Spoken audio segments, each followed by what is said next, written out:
We're going to excuse President Hacken from being here in person. She is joining us online and will be able to participate as we go along with the study session. Superintendent Farnsworth. Thank you, Vice President King. Appreciate that. Appreciate the opportunity to gather together. Appreciate those who are joining us. We have benefited and will continue to benefit from a great operations team that put together capital reports. And so we will turn the time over to Kimberly Bird, Executive Director of Operations and Internal Relations. She has worked with her team to prepare this capital report. I believe this is the only item on the study session agenda, so we'll give them adequate time to share, and board members can ask questions, and we're excited to see what the team is recommending. So. Okay. Who signed up for board governance today? We have decided to pause on that, and so we're going to push it back to the next one. Okay. So you it's can all transition you, and do all board day. governance as well. Yes, We get to ask. ask We love that. Questions. Okay, well, thanks for giving us an opportunity. We love our annual report. Here's our team, our capital team. Thanks to everybody who meets monthly with us. In addition to that, I work with my team every single day. This is Eric Woodhouse, and he's the next Executive Director of Operations. We're excited for him. And then our Director of Facilities, Frank Pulley, and he's going to be talking to us a lot tonight when we get into the nuts and bolts of our facilities. So that's why they're close. And they were like, are you sure you want us? Yes, you guys are here. You're the team, but will you make sure every board member and DLT member has a note-taking sheet? These are just notes. This is a draft. This is not an official document, but this is something that you guys are going to work from today as I make the team report.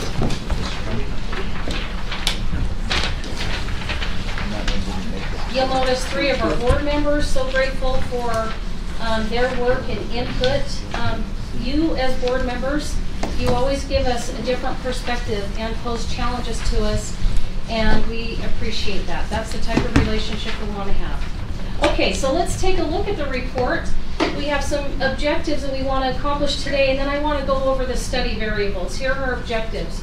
We want to build a background knowledge understanding of our greatest capital needs and options that come with that for funding. And I'm going to talk about some of those things that we've outlined on your note-taking sheet. Okay, we want to look at current funding sources as well as future opportunities. Next, and I know that we're not the finance team, that's really, the details of that's going to happen with the finance team, but it helps us to know what we can dream for or what we can do when we have an idea of big picture in finances, okay? Also, the second objective is to share with you our identified most critical needs of capital. And then third, we want to present our staff recommendations and timelines, but then even more importantly, we want to create board priorities. And on the back of your sheet, you'll notice wherever you're like, yep, I don't like that, that hasn't been mentioned, keep it in your notes, and we want to collectively collect your thoughts and ideas as board members that maybe we've missed something, okay? Here are the variables that we took into consideration as we were putting this study plan together. We want to do what the survey to our public has told us 2 times in a row. Maximize the use of current facilities before you come to us and ask us for additional taxpayer dollars. That's a number 1 priority for us. And you guys have done a great job in helping us do that and making those decisions. We're awaiting a third-party study on the reconfiguration of Alpine School District. We do not know the results of that yet, but for us to go overly aggressive on a plan or recommendation to you would be a little bit too soon. Because I think we're hearing a report shortly. Superintendent and Jason, when's our first report? It will be in the second board meeting in February. Okay, so that's coming, which is exciting. Number 3, we want to understand our facility deferred maintenance needs. Now, every time we have to address, for example, our last bond that we were successful with was in 2016. And in 2020, we went out to the public and said, are you supportive of a bond, or would you like to push it out for a few more years? And the public sentiment was, let's defer a 2020 bond. So we went out for a bond in 2022 and we were unsuccessful. Those types of situations don't take away our capital needs, but it forces us to think of other ways that we can take care of our greatest needs. And we've gone with a couple of different options. Sometimes we've addressed our greatest needs by local building authorities. Last April, you approved the build of a new middle school out there in Eagle Mountain. That's one way. Every time we do that, we also have to make that annual payment for 20 years to make sure that happens. And why I'm bringing that up in deferred maintenance is because sometimes we've paid for that payment. Let's say that it was the last local building authority for the middle school. That's about $6.5 million that could squeeze out current maintenance needs on our 92 facilities because we had that as our greatest priority and it took precedence. So we're saying we want to share with you a broader understanding of our current facility needs along with our annual rotation of needs at each of our schools. We want to also increase portable trailers. We want to share that particular variable because we've just expanded, good decision, Ford. We've just expanded full day K. Was that your decision? Full day K. Came from lots of board meetings, I know. But good job. Oh, came from superintendent. The collective determination. Yes. Every time you met with the board, we went even more aggressive. And we came out with the outcome of every school full day kindergarten. Love that. We also have some targeted growth needs. You'll see, we'll identify where we're putting those. And then finally, we want to look at some boundary changes because in some cases, it might not be a new build. It might just be the uncomfortableness of changing boundaries, which is a taxpayer savings at times. Sometimes we need both. We need to build and reboundary. Okay, here we go. Just some quick facts, especially because we've got members of the public watching. We've got other visitors here. Here's the nuts and bolts of us. 92 school facilities, and here's where they're categorized. Okay? And we represent over 84,000 students. It's exciting. We have over 10 million square feet of facility, and that's why we need this to be one of our priorities in this capital report, that we, even though we have new needs for new construction and growth, we also want to make sure that we're taking care of our current square footage of schools and facilities. In addition to this, we often hear, I don't want to say they're myths, but sometimes people don't have all the information and they think, oh, enrollment numbers automatically mean larger what? Class sizes. But you guys use a formula. You use the same formula in Lehigh as you do in American Fork or Pleasant Grove or Orem. But the size of our schools doesn't mean you have larger class sizes. The same formula for funding teachers is the same everywhere we go. Okay? You guys have also allocated additional FTEs to take care of targeted hotspots that don't have the exact numbers, but just wanted to clarify that. The other thing that goes into play with this thinking is oftentimes we hear people say, you have the capacity, it's an 85,000 square foot facility, but really how do we define or determine school capacity, Frank? We like to take the number of instructional spaces that are within a facility, because you're not holding class in a hallway. And so that's all count as part of the square footage, so we like to know how many teaching spaces do we have in a facility. That determines how many students we can actually take. Do you count gyms with like PE classes or? No, we do not. We do not count gyms, we do not count auditoriums. These are traditional classroom spaces that we count. So what we're going to do is take this clarification to our principals. We've got Moments for Matters on Thursday, and we want our principals to feel more secure when we look at all of the out-of-area requests, because that deadline is coming up. We want to make sure we're clear on building capacity and instructional spaces as we take in those requests. We don't want to grow our facilities and what they are built for. And a couple of times you're going to see in a few slides how that has disadvantaged some schools. Okay, starting with the first priority, areas of maintenance. When we're seeking to secure funds for the next 3 years without grabbing into this particular pot of dollars to take care of payments for local building authorities, or to go after a pay-as-you-go project, whatever it is, we're trying to say and build a case today for our recommendation.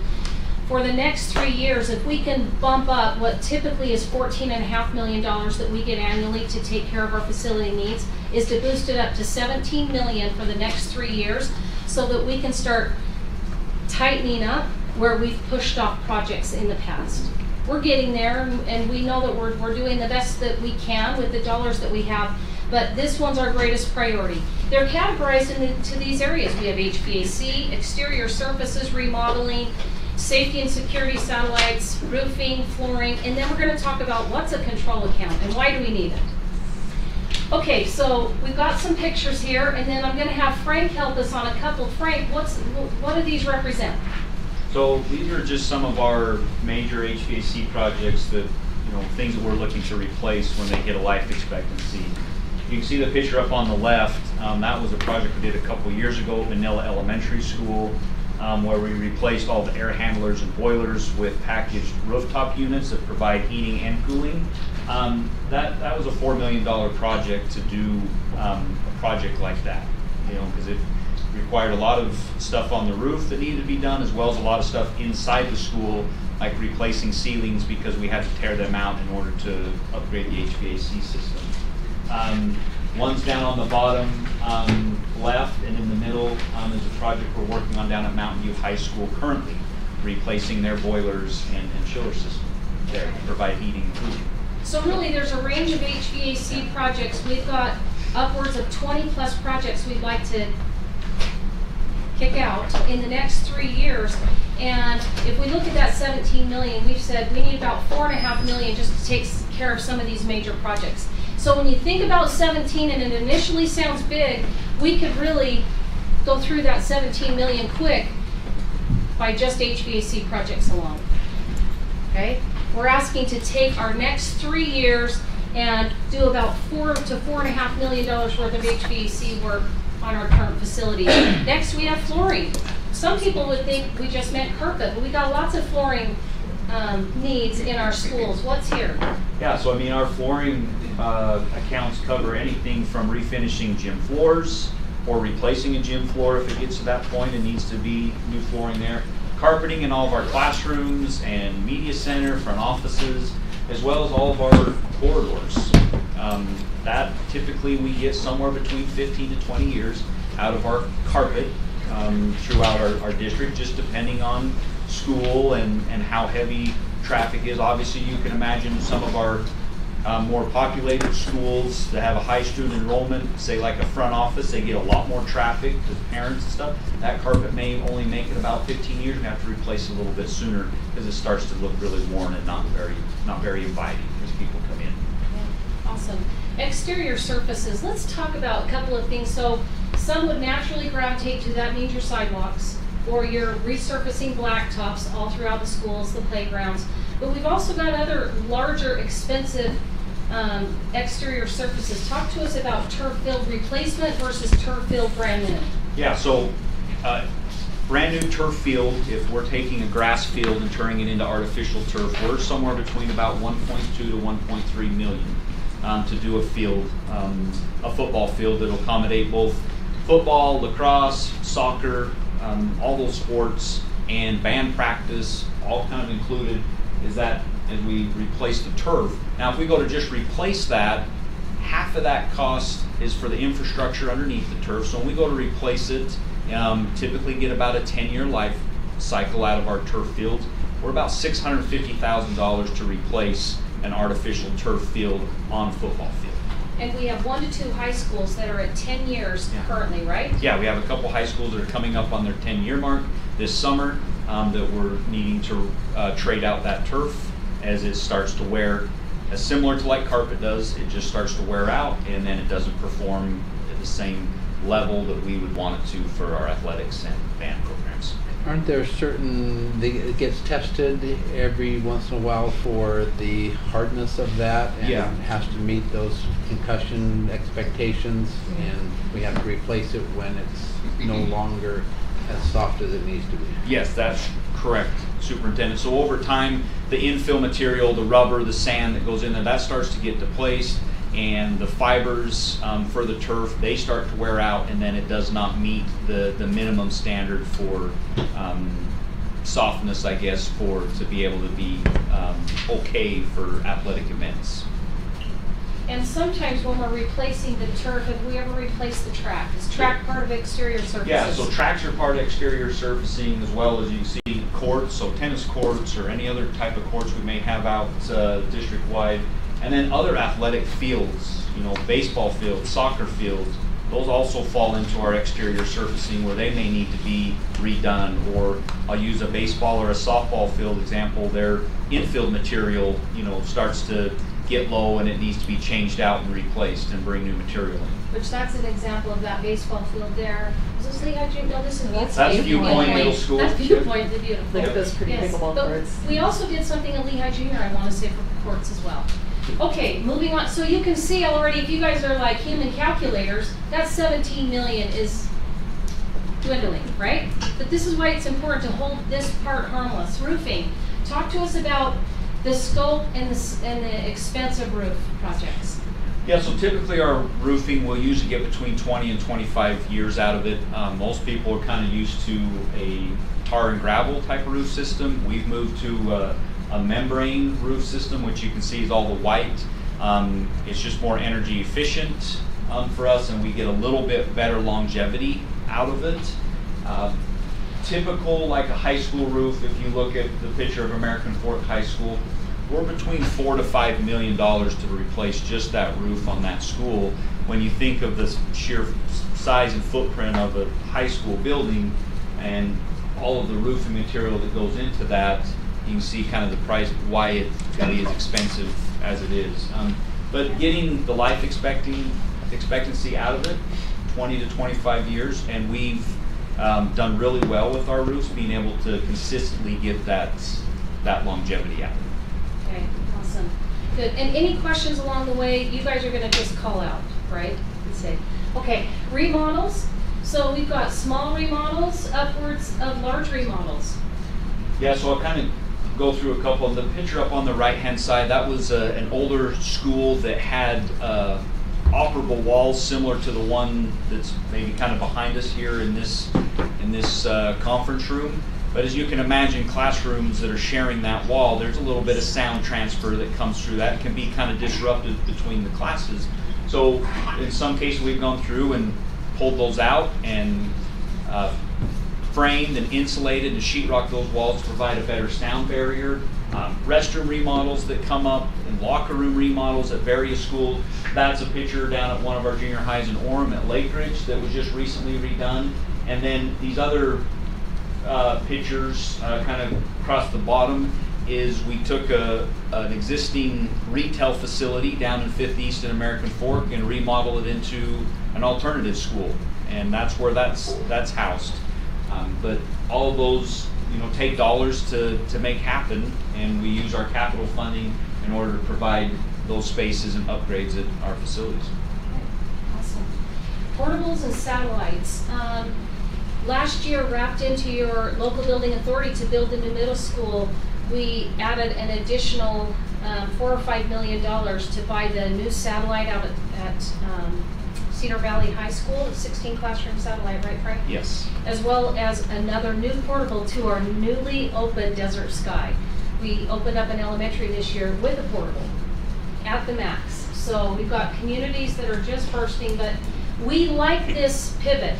Why is it important for us to not always go brick and mortar on our builds, and why do we utilize the idea of portable schools?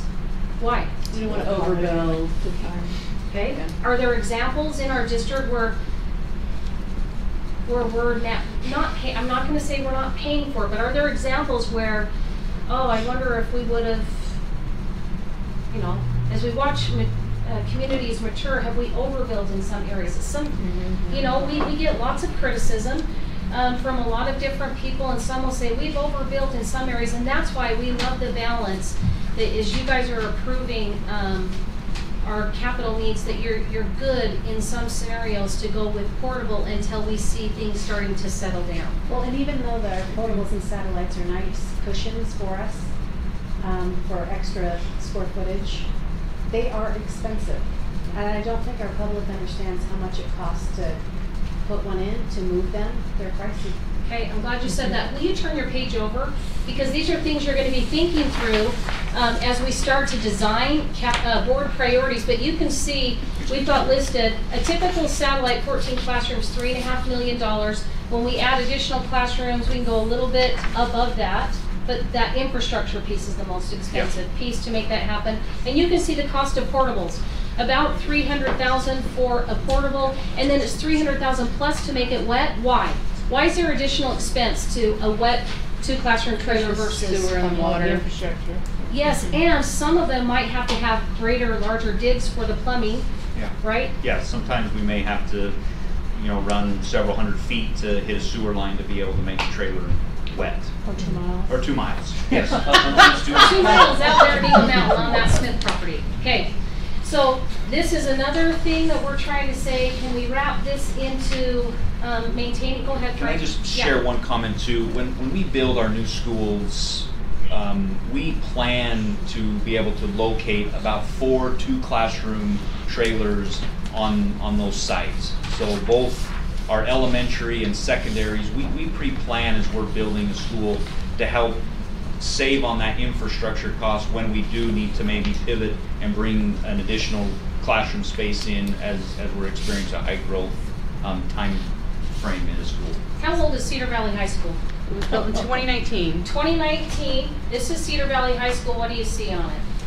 32 classrooms outside the school. Okay, yeah, we've got 2 satellites already there, and we're doing that as you guys needed to buffer not having a bond to quickly build a new middle school, but now we're in the process of that new middle school that's gonna open on time, 2025 summer, that now these guys will have the 9th grade moved out of the high school. Remember, we moved the 9th grade in to open that big high school. They'll be relieved. Jason, remind me of the numbers there. They'll be relieved in 2025 by To about 2,600. 2,600, and currently they're just over 3,000. 3,200. Excuse me, just a little bit over 3,200 students. Anyway, this is what we do to buffer those aggressive peaks and valleys. Okay, safety and security. Why is that on capital plan? Well, because, when we went out for the bond, we put a lot of security cameras in our high schools. That was one of the things that we really aggressively attacked. We put all those cameras in at once, which how many cameras were that, Frank? Yeah, we're just for our high schools, we're a little over 1,000 cameras just in our high schools alone. So each one of those 1,000 cameras actually has a license that's attached to it too. So not only do those cameras have a lifespan where they'll end up coming, where we'll need to replace those at the same time, but they also cost money every year and just the license for the camera alone, which we never consider. Sometimes we just think it's the hardware and all of a sudden we can forget about it. But those things do have ongoing costs. We've also tried to make sure that all of our buildings, which I feel like we're ahead of the game when it comes to other districts in the state, with all of our secure entries, with all of our push-button door locks. Now we're starting to hammer those in the secondary schools because we've already done the elementaries with push-button door locks. And so we're really coming along strong with our safety and security, but we do want to feel like that's one of our top priorities, because it's one of the top priorities of the board, to make sure that we're providing safe environments for our students. So there should be a modicum of safety that every school should expect, and that's what we're aggressively trying to attack with our capital. Why did we pivot to keyless entries and fobs? What was that reason? We can control, number one, who goes in and who goes out of the buildings a lot easier. So for us, if we have a suspicion that somebody's broken into the building and they used a key fob that they had stolen or whatever, we can track whose key fob it was, we can turn that off. If somebody loses a hard key, What did it sometimes you have used to rekey cost the us whole when building. somebody had to say, I lost my key? Oh my gosh. Like in elementary school, it costs us about $10,000 to rekey an entire school. And now when somebody does that, because Kimberly, my memory guys, I lose keys all the time. Everybody in the office knows that. But when that happens, somebody can just go in, right? Carry in, Yep. can go and turn off my fob, get me a new one, back to business. Pretty Not safe. 10, probably just $1 for a Yeah, fob. it's pretty cheap for a fall. Okay. All right, now control account, the magic control account. What's this one about? Do you want me to make the case for it? I can. Let's start with this one. Yeah, our control account really handles a lot of unexpected things that happen every single day. And I'll share an experience just today. This morning, we had a water line break at one of our schools, and it flooded out in the hallway. Now, we're able to go in, make the repair, clean it up.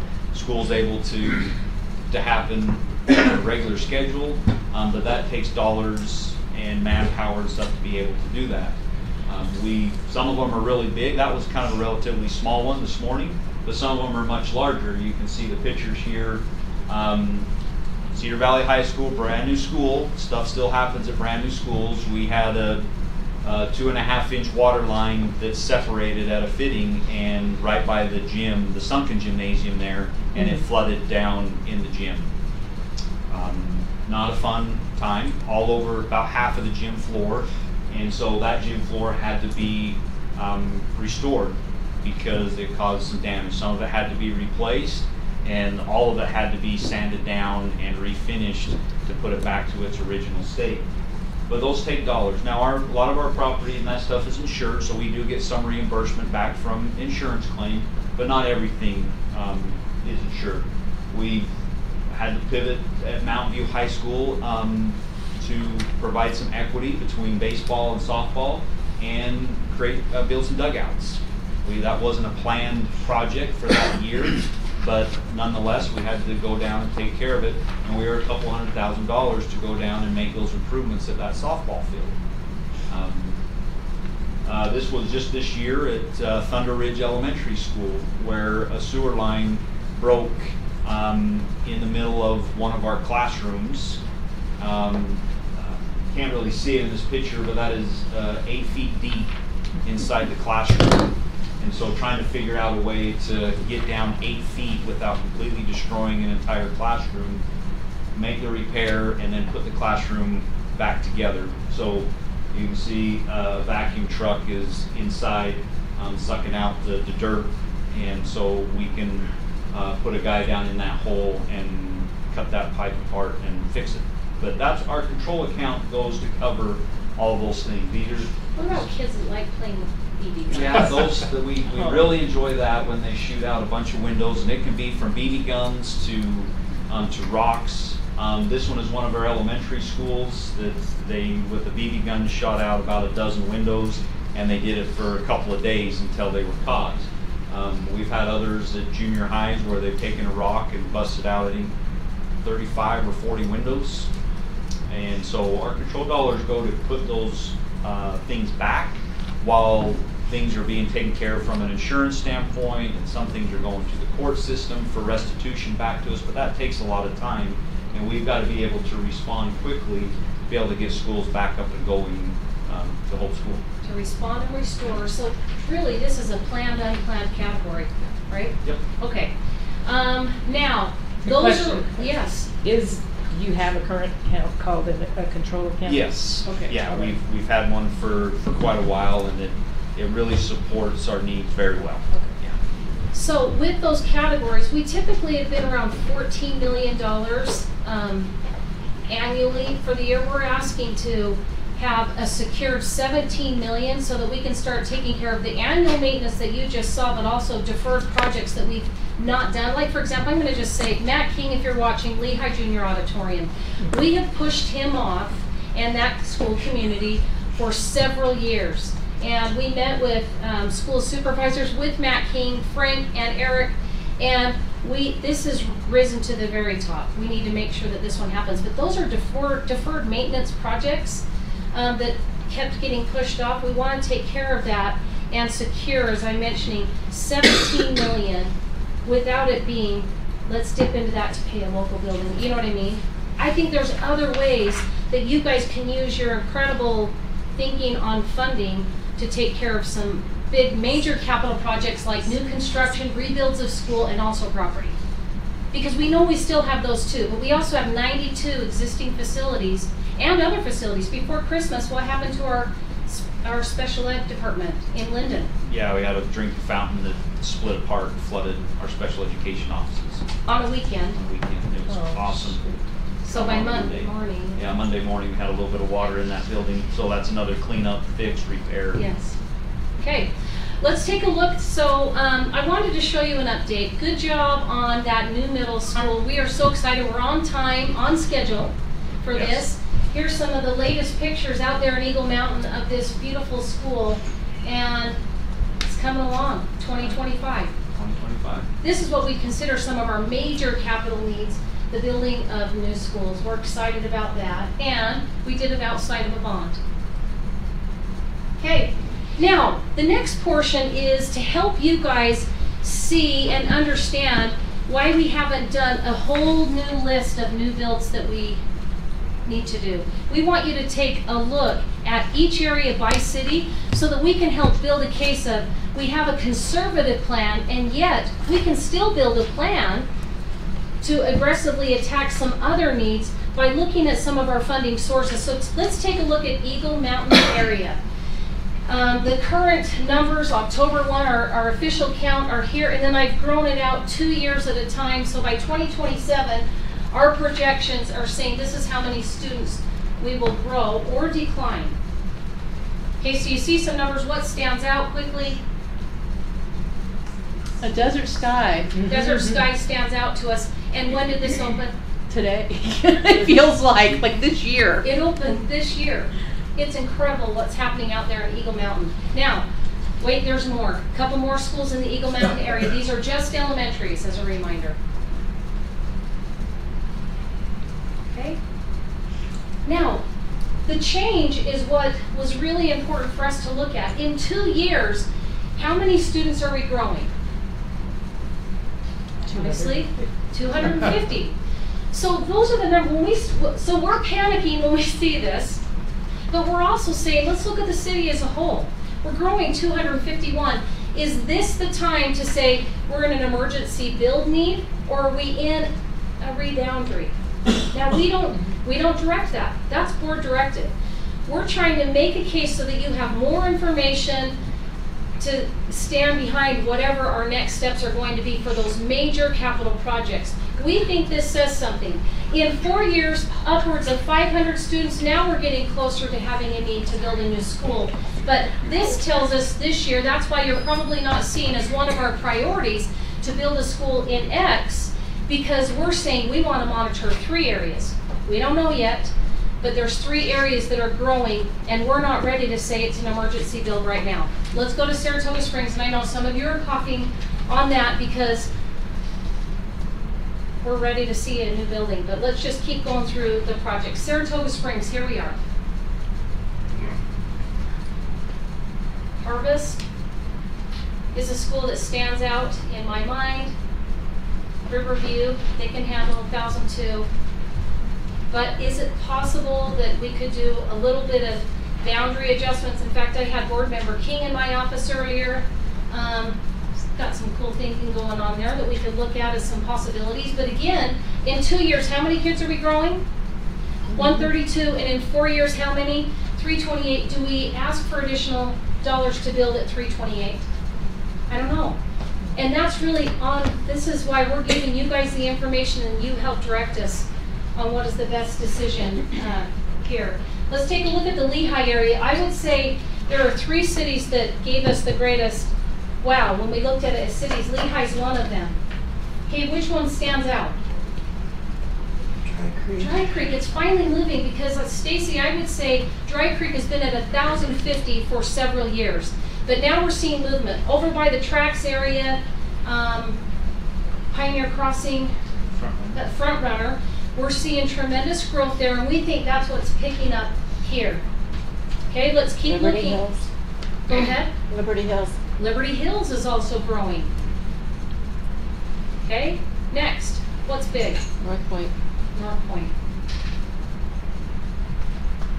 So we've just mentioned 3 schools that are standing out.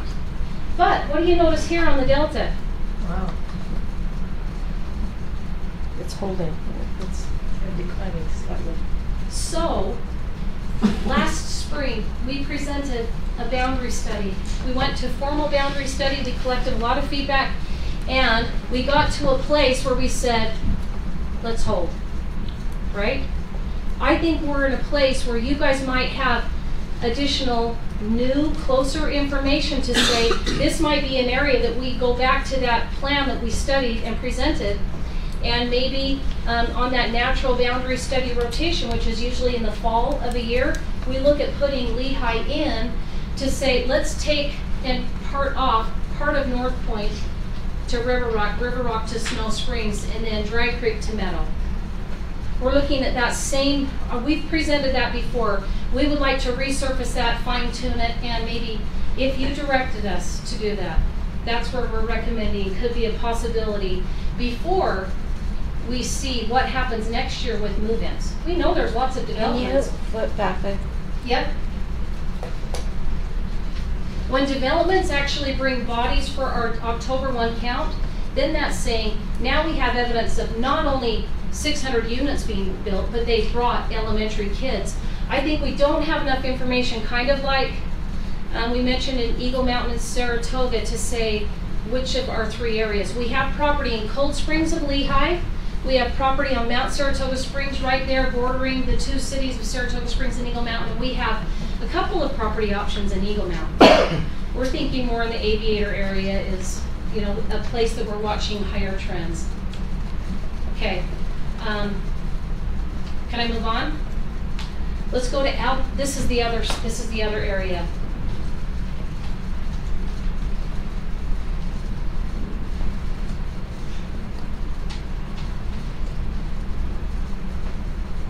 Significant. Okay, it's an area that we need to just keep watching. We need to continue to keep them on a watch list for their numbers. But it's a maturing group of cities. We've seen that in our other our 14 municipalities. We've seen other cities mature and taper off. But this is one we want to keep our eye on and continue to look at. Okay, let's go on to the American Fork area. We know they're growing over there by that Greenwood area by the Front Runner. That one's picking up. Legacy stays strong. We've got Spanish immersion there, but Shelley's surprising to us. That's the first that we've seen a continued trend of them declining. But that's AF in a nutshell. Well, we brought up earlier today that, like, for example, the number of Forbes and Barrett would look a lot lower if it wasn't for the rebounding of Greenwood. And they would have been a lot lower. So having that boundary change there helped. Which is not easy for you guys to say, we want to take action to reboundary, but had you not, it would be more significant. Okay? Orem area. I've got 2 pages of this, so let's take a look at each of the schools, what's standing out.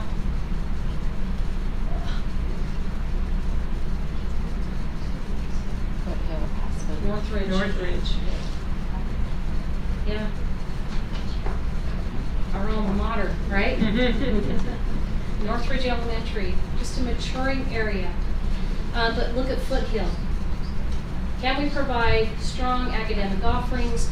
Foothill, Northridge, Aspen, by the way, guys, just as a little bit of fact finding here, it's a 51,000 square foot building. Compare that to Desert Sky Elementary that we built out in Eagle Mountain, it's 85,000 square feet. So these are significantly smaller. This is in the philosophy of, in the 70s, we were building smaller elementary schools. We're building them larger now. But that number is coming down, but we need help for Foothill and also Northridge. I'm going to make a case for something in a minute. Again, and all we can do is make a case and recommendation. This is something you guys have to study and then direct us on. If you look at Orchard, we learned in some programming study that Orchard is being studied as a magnet site for Spanish immersion. So is it possible that we can actually, facility-wise, help several of our declining enrollment schools by merging schools together, knowing that there's a possibility of a merger with I know the decision hasn't been made, but if there is a merger for Spanish immersion at Orchard, our team's recommendation is to transition all of our traditional English students of Windsor into Northridge and have Windsor be the site of a new build in the future for Orem.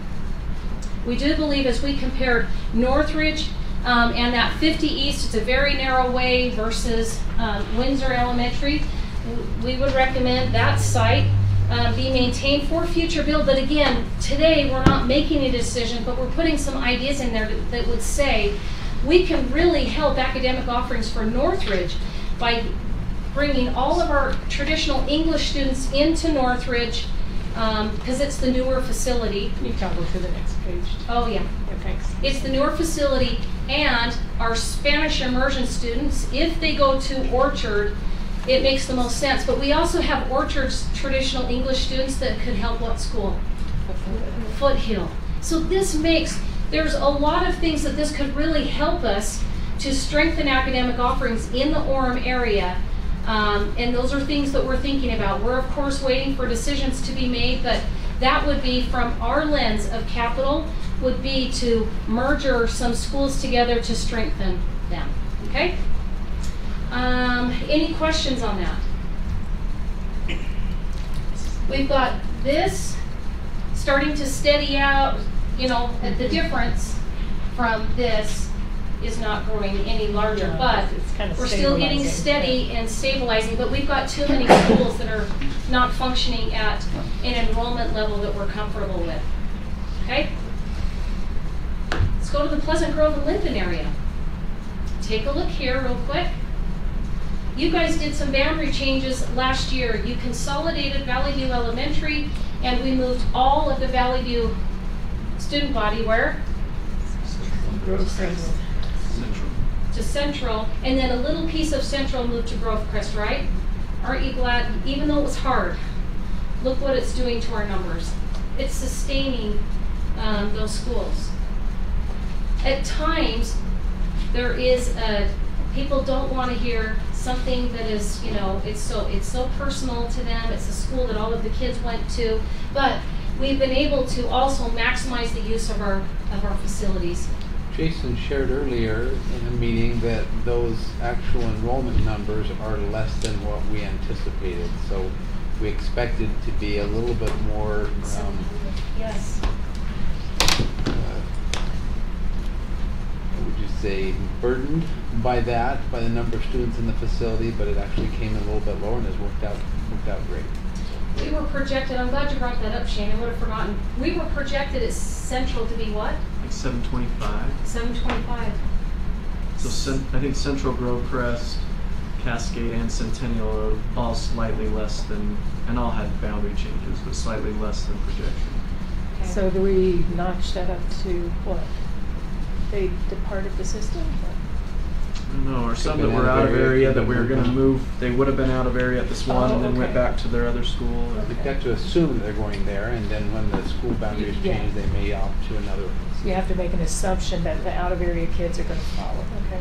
And I think we'd rather err on over-projecting than under-projecting there so that we can account for them, have the space to account for them if they decide to. Right, or return. So our second greatest declining trend is happening in the cities here of Pleasant Grove, Linden. And our greatest declining area currently, as far as our trends, are the Alpine, Cedar Hills, and Highland area. Orem is third. Okay, so I have a couple of, I want to go back to this. This is the other thing we are thinking about. We're just following the study very closely, Annalise. And if there is a determination on Portuguese, from a facilities lens, we would recommend having all programs, both ALL and Portuguese, and the Linden community all move within the facility of Rocky Mountain Elementary. I'm going to show you a couple of maps. We feel like that's, again, maximizing the use of a facility and bringing all together, not separating communities and neighborhoods.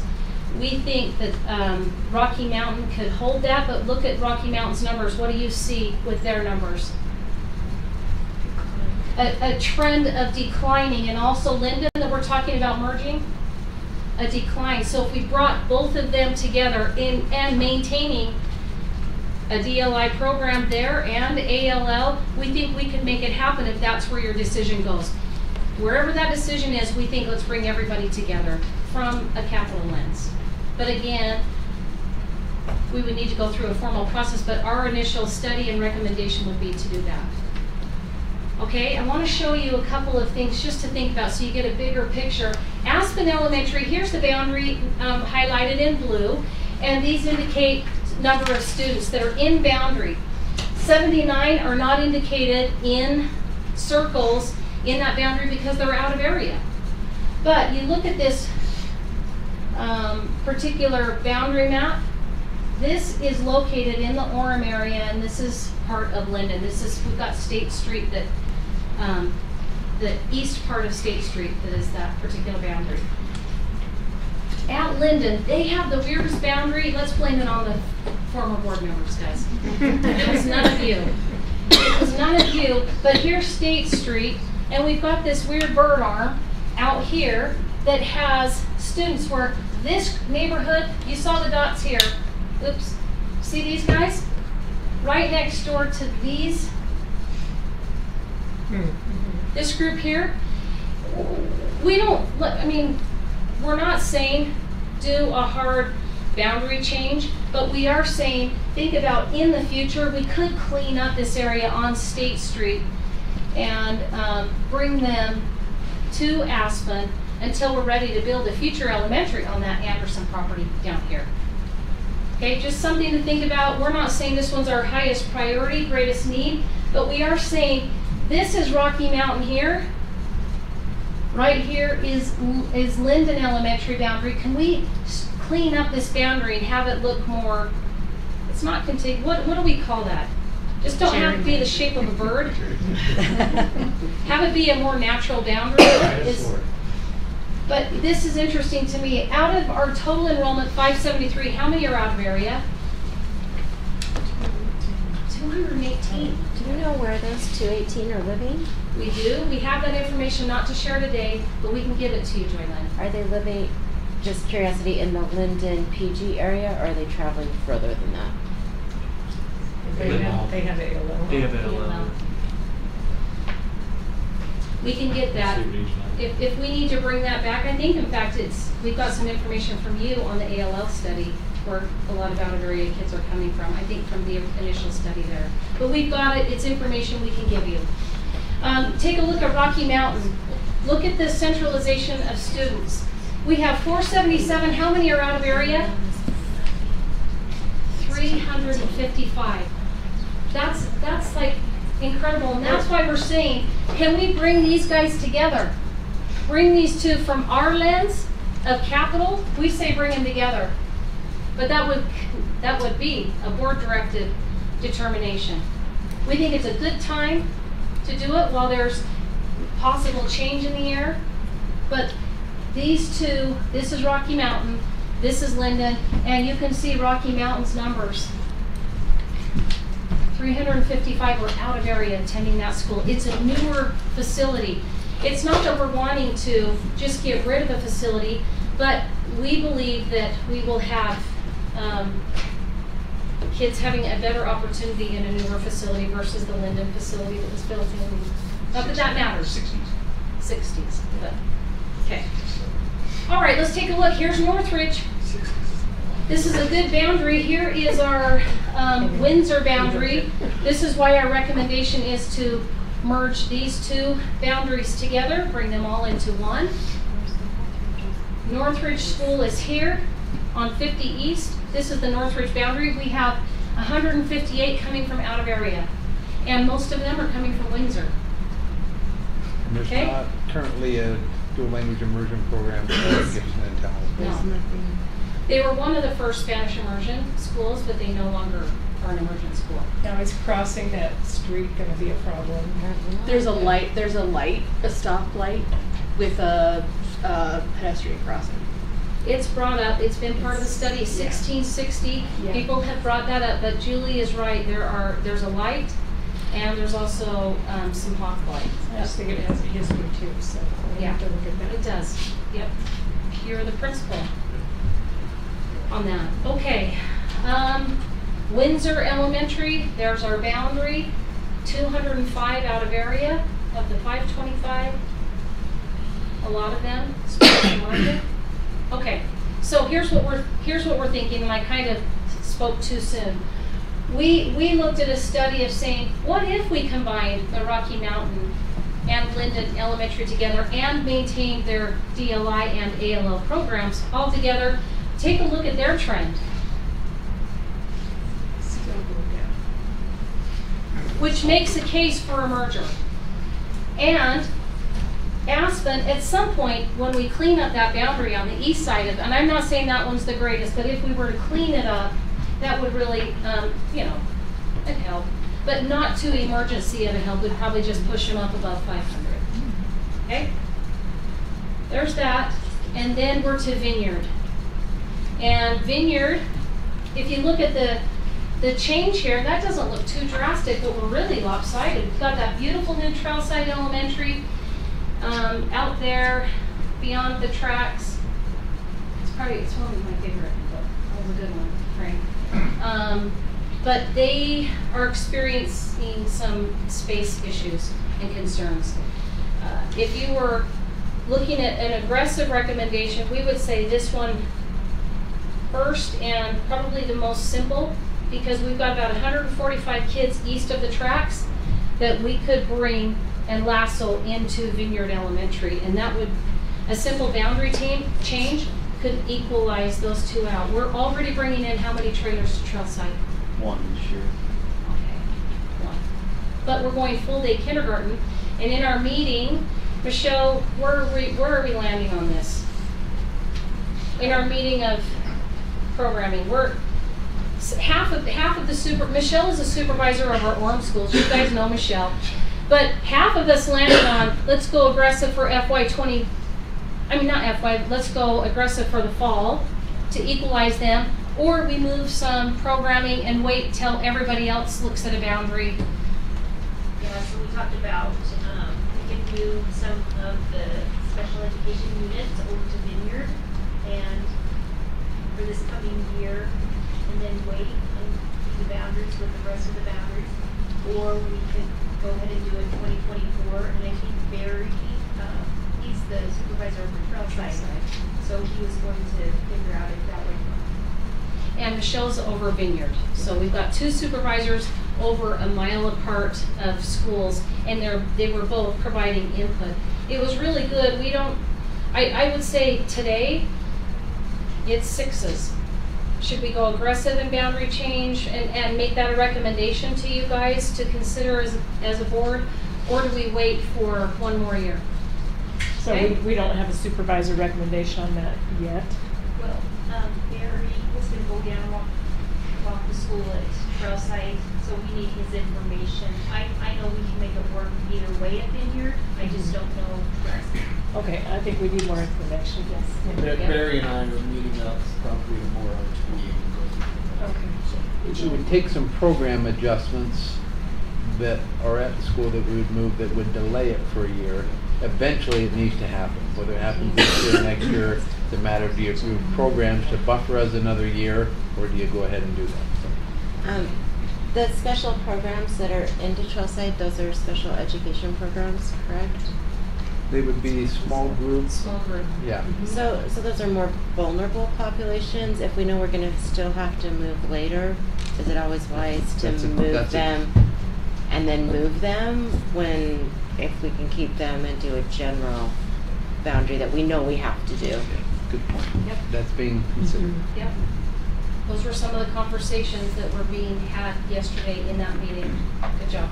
Okay. So a program I just move want to requires a year compliment you. in advance. I love this looking 4 years out, That's what right? I Because heard you say. it allows you to make adjustments that make more sense before you have emergencies. Thank you Okay. for doing that. All right.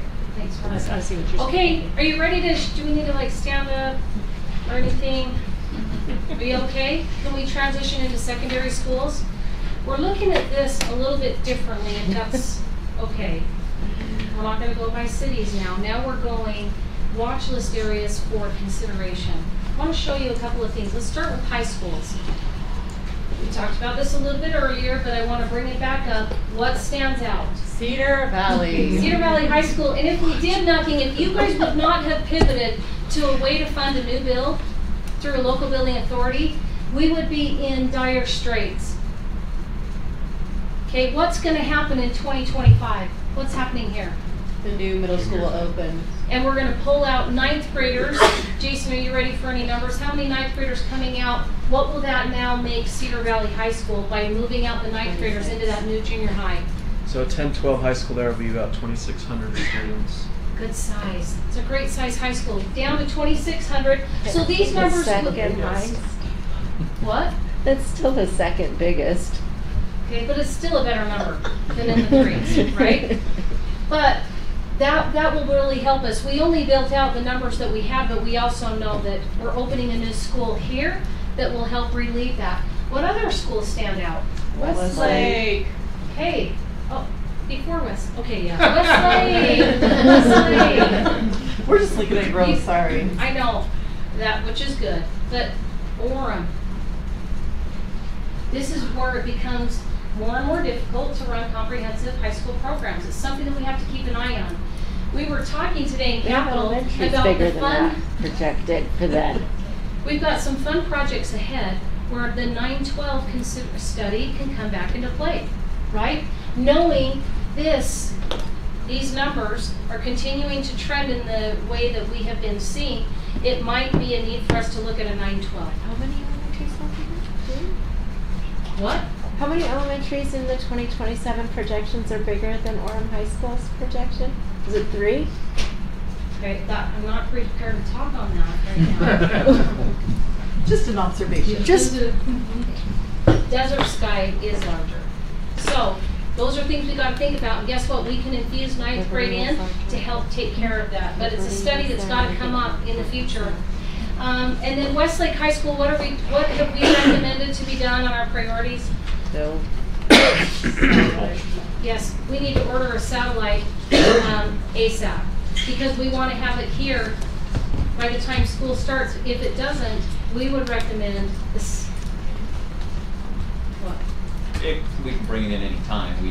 It's nicer if we can set them up during the summertime so that they can open for the start of school. Yeah. We can bring it in Have anytime. infrastructure there already?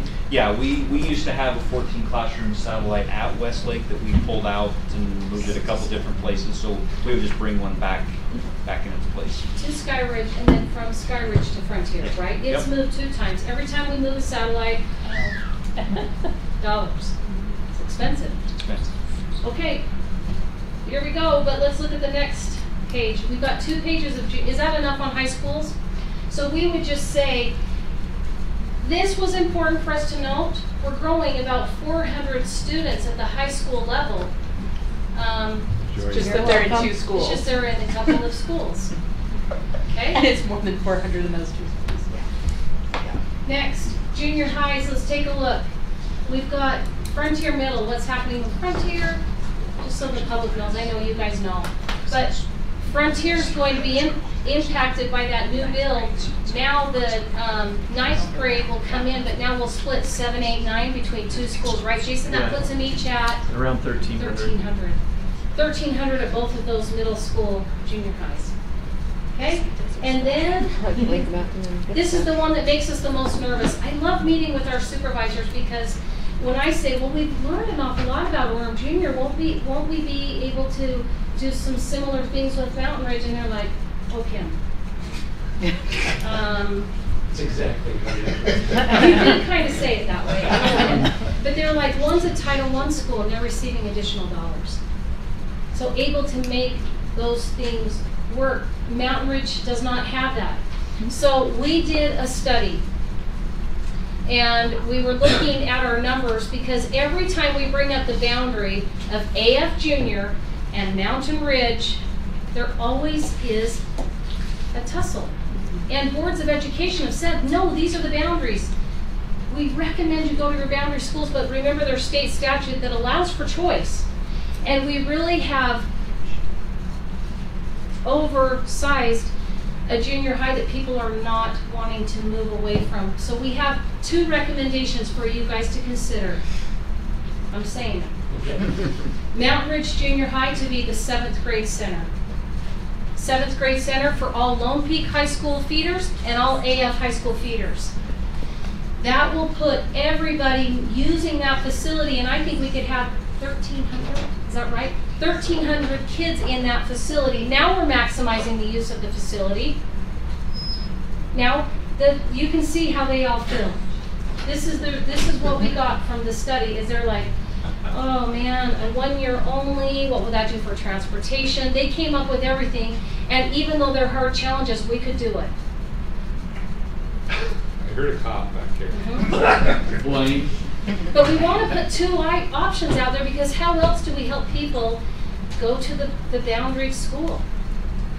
We have to do something, because this is not a sustainable program. We can't provide the academic offerings. I know that principal is working so hard out there at Mountain Ridge, trying to build connection and to grow this, but we've got a lot of set in our ways of junior highs, and we're wondering if a 7th grade center might be a perfect way to design true feeders of 8 and 9s all going to Lone Peak, attend Timberline.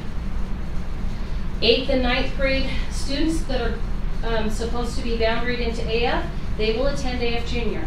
That's one idea. When I say they will, I'm just throwing it out there. You guys will direct what we do. But we've got to do something. This is a significant area that we need to look at some boundaries for, or options of reconfiguring schools. One of two, either boundary, and how do we help our schools use the true definition of our capacity of our school sites for instructional spaces and have out of areas relooked at. It's hard though, because we've got state statute that we're up against the wall with. But I wish that those who wrote the statute would see situations like this, where it really is, it's hurting school opportunities to provide true academic offerings. Okay? So next page, Orem Junior. But look at this, they're growing. So they are in the high 800s, but thanks to Vineyard, we're really growing that school up a bit, going to be at 1101. And then Vista Heights Middle School, we've got not only a portable coming in there for this next school year, but we think that there could be some boundary adjustments between Lake Mountain and Vista that would allow us to carve off about 250 kids from Vista, have them go into Lake Mountain, or we would look at carving the top part of maybe that high enrollment Harvest area out to the new middle school, and that might be able to shave off a group that would typically be coming down to, is it Harvest? Yeah, I know what you're talking about. Yeah, but just some ideas of thinking through that. But we've got to bring this number down. And we think bringing them down a couple hundred, having Lake Mountain be a couple hundred more, we've got a couple of options if you guys direct us to do some formal boundary studies. Okay, capital possibilities, there are a lot, but we've narrowed it down to these recommendations. Secure and safeguard $17 million for addressing our current maintenance needs and major projects of deferred maintenance. Secondly, we want to purchase a satellite as soon as possible for Westlake, about $3.5 million to help us with that, and we want to add additional portable classrooms in targeted areas because we did the full K expansion. We don't need them in all areas, but we do need an additional 24 classrooms this year. So that's our number 2 priority. Third, we want to complete the purchase of the high school property. We have a contract and we put earnest money in, but we haven't identified through what funding source are we going to go after that price tag of that property. We think that is a must. There is a timeline contingency on this particular piece of property, and I think it's in our best interest to get that secured as soon as possible. So that's our priority number 3. And then we want to, in order for us to meet all those timelines that we showed you the growth numbers on, we do need something by 2028, whatever that looks like. But we've got to go out to our architects. We met with one down in St. George. We took a look at an alternative type of high school. If you look at our traditional high schools that we've built the last couple of times, Cedar Valley, Sky Ridge, turn over on the back page. If we keep the same philosophy, we're about 150 million. We like to study our design.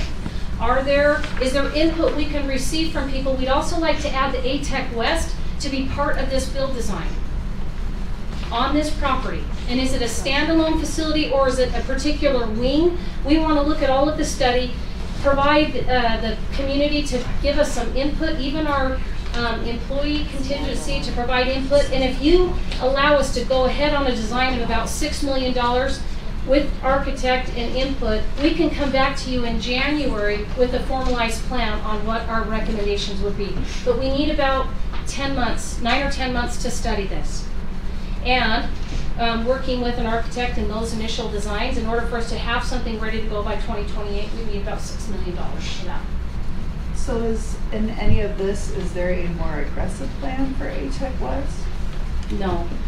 Thank you for asking that. There is not. This is our most aggressive. Not a brick and mortar solution. There could be some boundary adjustments in terms of where we send students, but there is not, this plan does not recommend an additional brick and mortar outside of a consideration to put brick and mortar on the new high school site.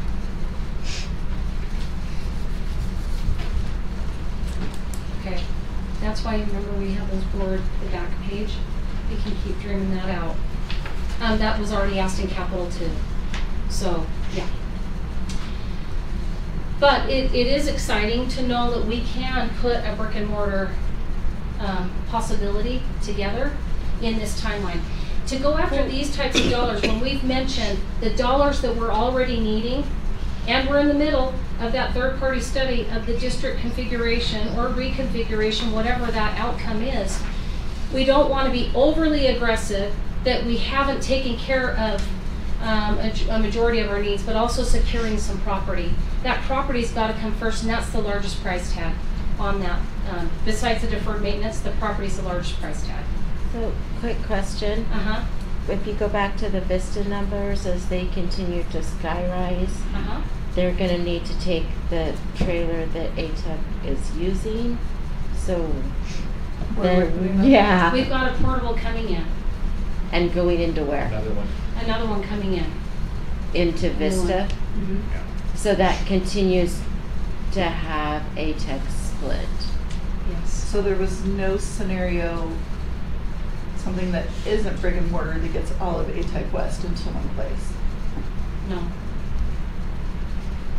I'm not offering anything that are for sure's. This was our best thinking. If you'd like us to go back and restudy, we will do that.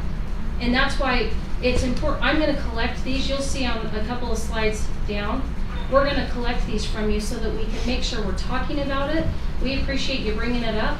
And if we need to go back to the drawing board and look at something different, we're coming back in February. I think one of the challenges is securing property for a standalone site for ATEC, the brick and mortar costs associated with that. So we're looking at, can we buffer that for a couple years and build on existing property with an existing facility to provide a long-term solution there. But looking at possibilities, we'll look at other possibilities as well. Okay, it's noted. Thank you. Okay, and then recommend the board consider formal boundary studies in the areas of Alpine, Cedar Ridge, Eagle Mountain, Lehigh, Linden, North Orem, and Vineyard. Okay, now we go to the backside board priorities. Let's have some Q&A, some discussion on maybe what's missing, and look, let's spend maybe, 5-10 minutes on this, and then we can break early for dinner. Can you go back a couple of the slide that was before that? Can you hop out there a minute? Yep.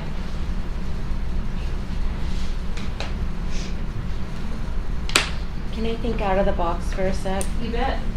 And make sure you're writing it down on your paper too. Oh no, because I won't spell it right.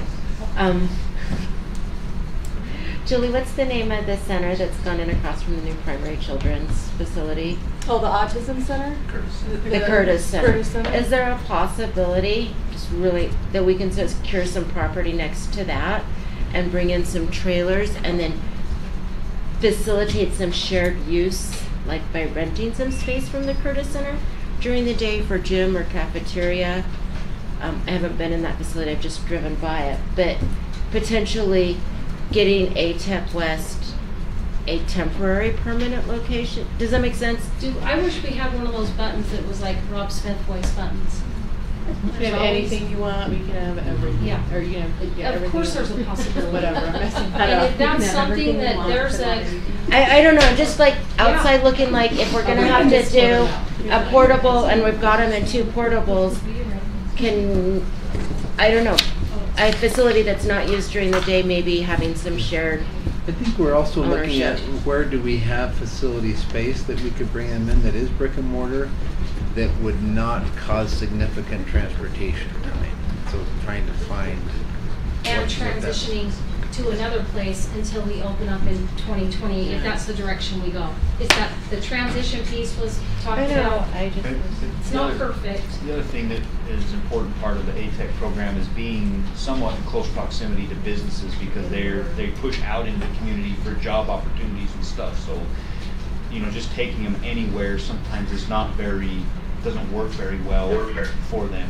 It's just feedback we've heard from them of, being right where they're kind of at in Vista and all those businesses, it allows for close 10 years ago, those transportation. businesses weren't there either. So, Oh, we didn't have. Well, we did look at Lake ATEC Mountain as West. an original spot, and we kept getting told Vista's more centrally located, and that's why I originally got Yeah, placed I there. just was thinking a space that I drive by that might.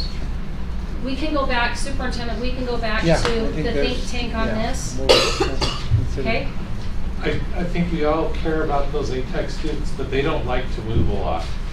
And so I think it's better to be deliberate and do one thing rather than And we moving spent them every year or significant capital something. dollars this year, after we heard a lot of feedback. Those dollars, again, are part of those unplanned expenditures.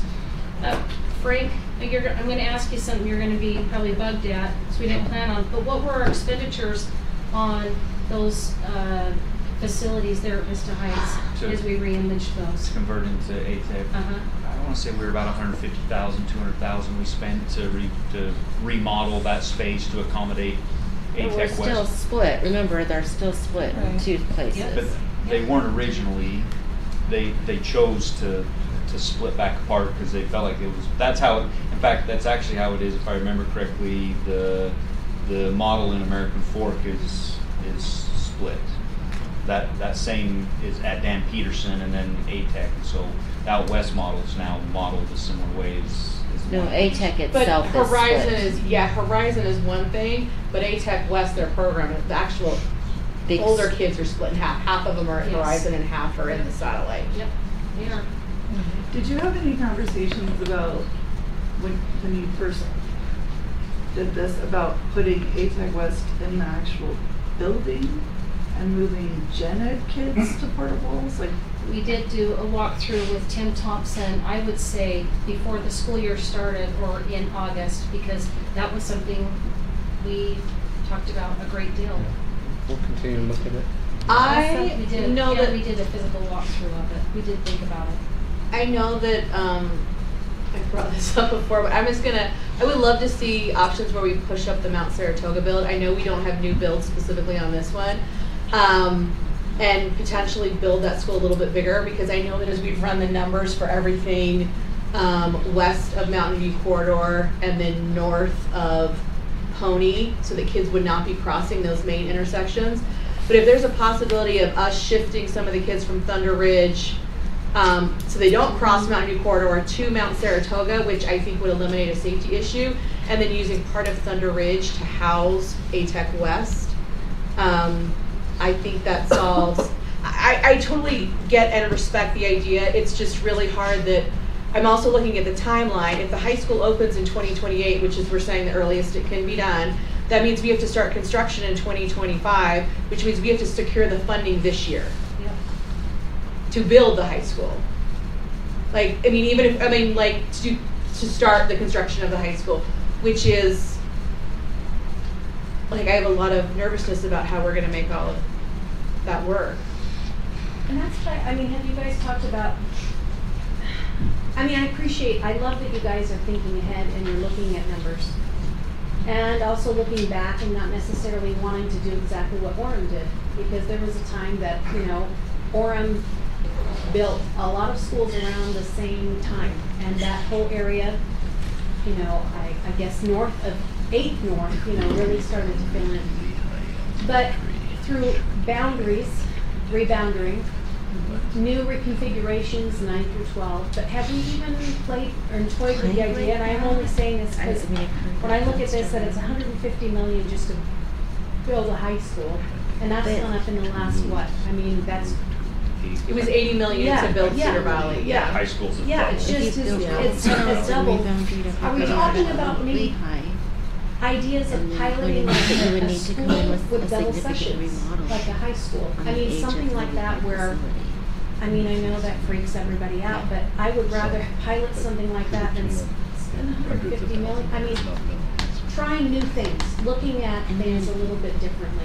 Well, I think that's the point too, when we had talked previously about potentially putting some committee members together and bringing in some outside input, was can we come up with different ideas, flex options for schools? And I think that's a part of a great discussion. I don't think that even if we apply a lot of these ideas and make some cost-cutting measures, it's gonna change the fact that we need another high school.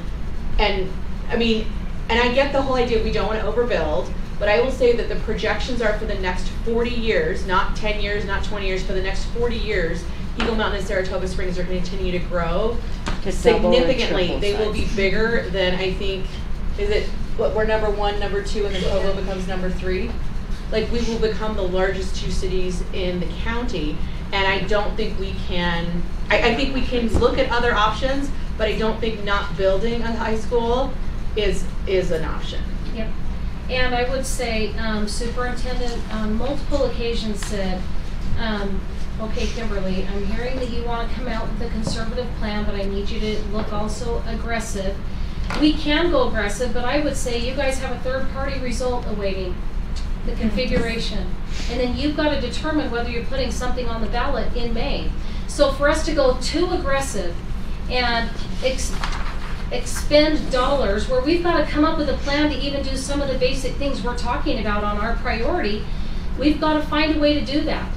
That will be aggressive strategizing on your part. We do have, and you'll see on the front page, we've got 6 increments coming off of debt services, because we used to be in the philosophy of bonding, right? And you bond for a certain amount of dollars, we can get a lot done in a short amount of time, and then we pay it off aggressively in 17 years. We've got about 6 increments coming, am I right? No, 3. I keep saying that wrong, sorry, Jason. 3 increments coming off that we could recapture and do something with capital-wise at about 17 million. But that's not gonna buy, I mean, do we say, no, don't buy the property.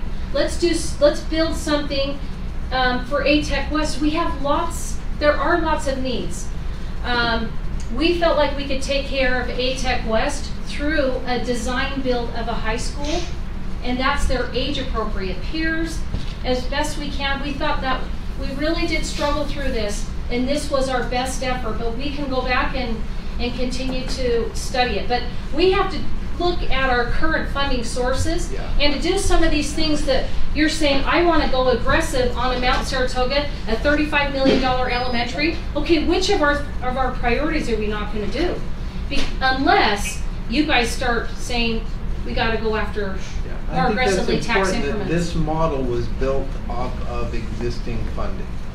Yep. If the board were to go after additional funding, then additional considerations could be added to it. So we don't, but I thought we were gonna have some of those today with, like, here's more aggressive options with our Well, company the price more tag. aggressive options would be to build a tech brick and mortar on its own, as you suggested, and then accelerate those 3 elementary watch areas that we're looking at. I think and I do appreciate your work on ATech West, and I know you probably had extensive conversations. And I guess my personal feeling, if what they have right now was a little more adequate than what they have, then I would feel great about waiting until 2028. But that's, a lot of kids are gonna age out between now and 2028. And they're more impacted than any of our general ed. And we can come back with some solutions, given existing facilities and maybe boundary adjustments, and then solutions considering new brick and mortar and property purchase to do that. And then the board would have to say where will the funding come for those.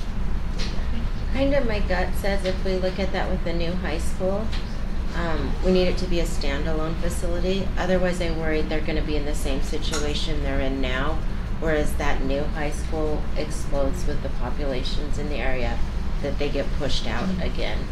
So making sure that as we do it, that we really make sure that it's a dedicated, protected space. Because on site, but its own. But its own independent. We need a breezeway in between the two because we want to be able to access No, the cafeteria, yeah, the absolutely. gymnasium, the Absolutely auditorium, that, all of those but things. I just don't want and it to get interact with gobbled peers. up again in the growth and. Instead of the satellite, we'll just use the. Yeah, the growth out there is going to be significant. Okay, so how about we end it here? You'll obviously have additional conversations additional with the questions? board. Well, I just want to say that I realize that we have a significant challenge because you're balancing existing needs against growth needs, and it's going to be difficult, especially with the unknown. So I think what you've done is a conservative proposal, and I appreciate your work on it. And I think it will impact, it will impact our public, but they will see that we are making our best efforts to address living within our budget, which is a significant challenge. And I think our public needs to see us grappling with the budget and what it means. It means sacrifices for everyone. So anyway, thank you for your work on this. I did want to ask just a few questions. Frank, what lifetime are we aiming for most of our buildings? As far as what is a building lifetime considered? 50 to 65 years. Okay. I mean, a lot of our older buildings, we're looking at replacing them because of seismic concerns, but our newer buildings that we're building now don't have those seismic concerns, and so we build for them to stand for a long time. PG High, portions of PG High are 1959, and that's outlasted 50. But guess what? They're significantly paying for it. And right now we're band-aiding them with their heat and air and cooling. The kids come to us in August and it's hotter inside their classroom than it is outside in that August weather. So we are going to be putting some money towards PG High, but we consider it a Band-Aid until we've got $85 million to finish that rebuild of PG High. Yeah, that's my point, is that at some point you have to cut your losses and make an investment. Yes. And it's the wise thing to do. Yeah. At some point, you're keeping the shell of a dated building, and you're trying to go inside and gut it out. But at the end of the day, you still have an old. Right. And ultimately, it will cost you for the time that you bought. Yes. You'll pay for the time you bought as well as a new building.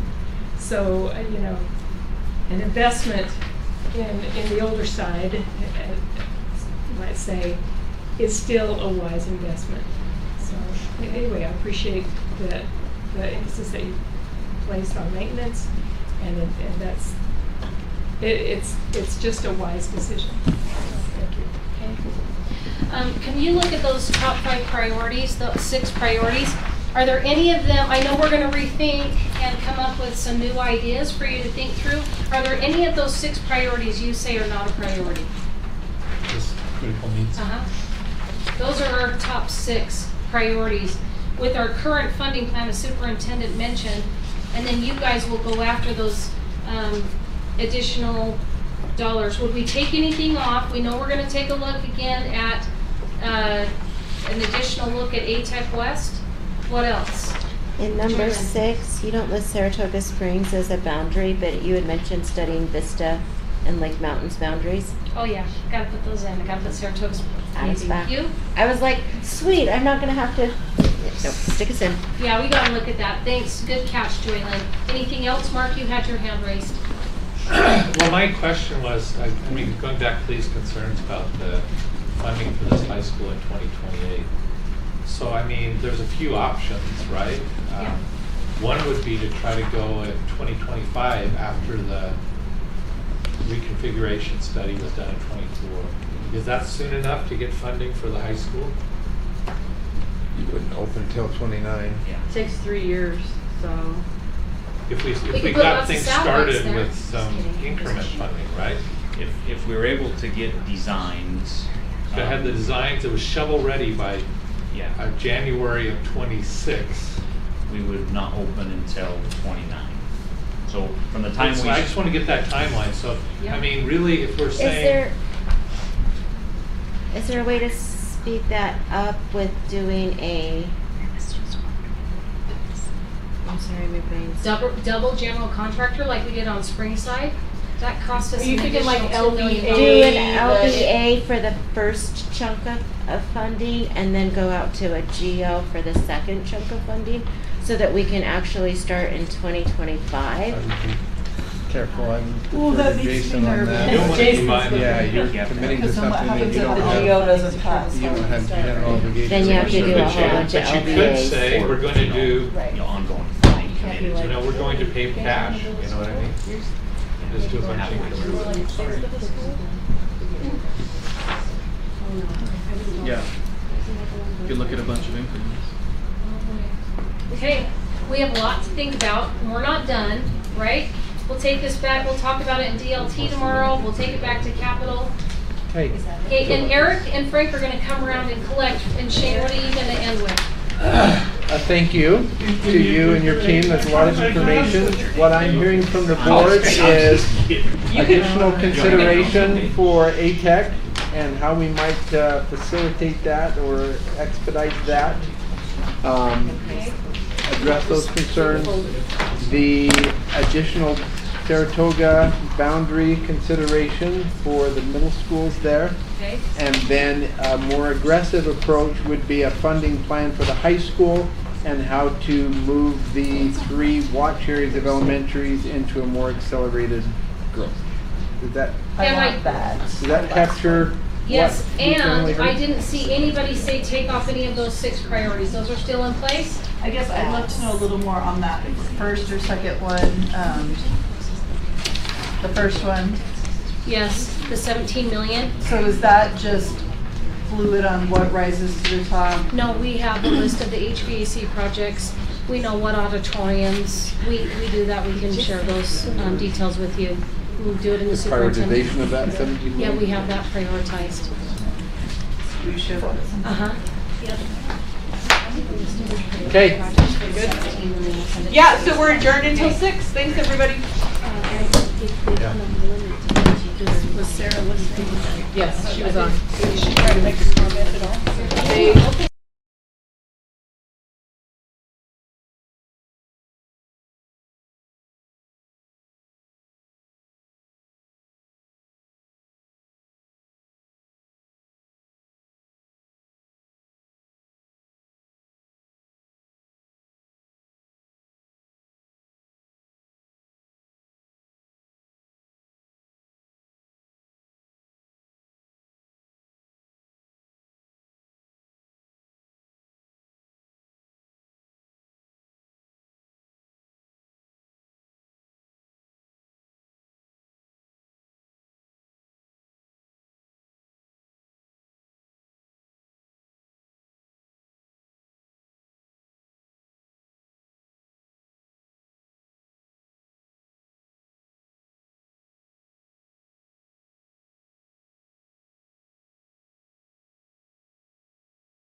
downward slope. Thanks. Thank you, Debbie. We will turn the time over to Superintendent Farnsworth for recognition.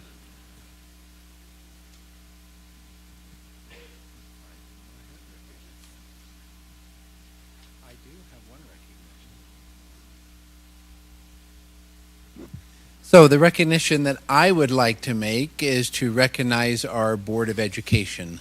January is National School Board Recognition Month, and as we close out this month, on behalf of our over 4,000 employees, 10,000 employees, yeah, we doubled this last week, so I was thinking of teachers. So over our 10,000 employees, 84,000 students, particularly from my senior leadership team who works directly with the Board of Education, thank you very much, all of you, for the time and the energy and the attention that you give to Alpine School District.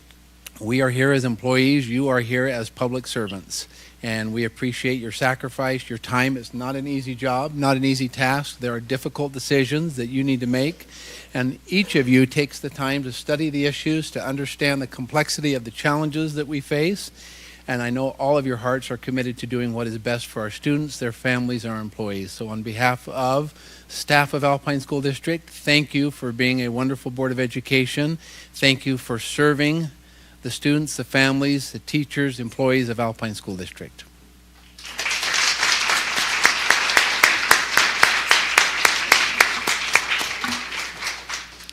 As the Board of Education, it is important for us to recognize various accomplishments made by students, employees, and patrons from throughout Alpine School District. As we honor the individuals and groups this evening, we acknowledge the families and others who have helped them achieve their goals. Thank you for the support you have offered to those that we recognize at this time. We appreciate your attendance here tonight. It would be appropriate to leave when the recognitions are over if you would so choose. And we are excited to tonight recognize individuals from Meadow Elementary, and Eric Woodhouse from the Alpine Foundation will make our presentations for the You Make a Difference Award. Happy to be here on behalf of the Alpine Foundation, and happy that we're celebrating Meadow Elementary. Meadow was actually the first school that I did my administrative internship in, and so Meadow runs deep in my heart, and I know what amazing educators and students we have there at Meadow. So this is great for me to be able to recognize each of you. So first of all, can we please have Melissa Gorange come up?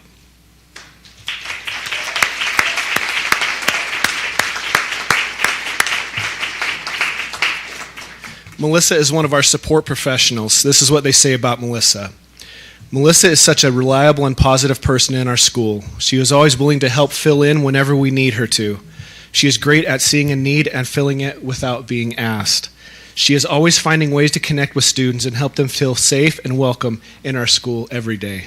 Let's give it up for Melissa.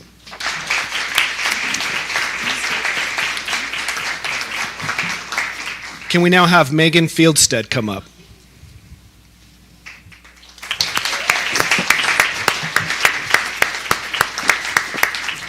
This is what they say about Megan. Students absolutely love Megan Fieldstead. She is our aide who mainly works in our wellness room, and her kind demeanor has enabled her to easily build relationships with students during the times when they need some time to reset. Students enjoy sharing their feelings and celebrations freely with Megan. It is not uncommon for students to reach out to her outside of the wellness room as well. Megan, thank you.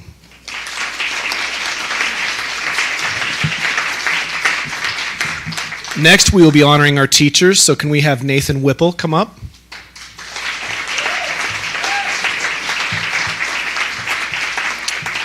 Rochelle's husband, Nathan, who is also a teacher at Meadow. Whoop, whoop. It's good to see you, Rochelle. Nathan Whipple is new to Meadow this year and has stepped into a class mid-year and has done amazing things. He has a patient and creative way of helping his students learn and develop academically as well as in their social-emotional development. His professional attitude and desire for students to excel are evident every day at Meadow. Well done, Nathan.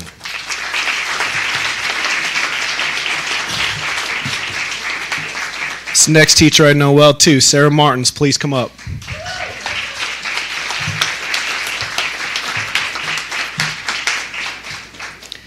Sarah Martins is a teacher who has a kind and quiet approach to teaching. Her students would say that she is willing to help them with anything. She is a natural team player, willing to branch out to do whatever is best for our students and the teachers at Meadow. She is always willing to try new things with students and staff and always looking to improve for her students to meet their needs. Sarah is easy to work with, and her colleagues and students adore her. Well done, Sarah.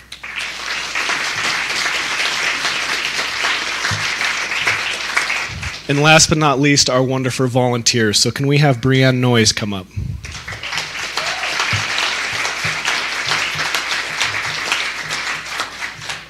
Brianne is a person with a vision. What a wonderful thing to say about somebody.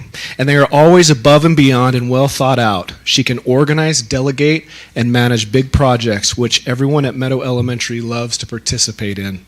She is creative and full of energy, but most of all, she is one of the kindest and most supportive people at Meadow. Well done, Brianne.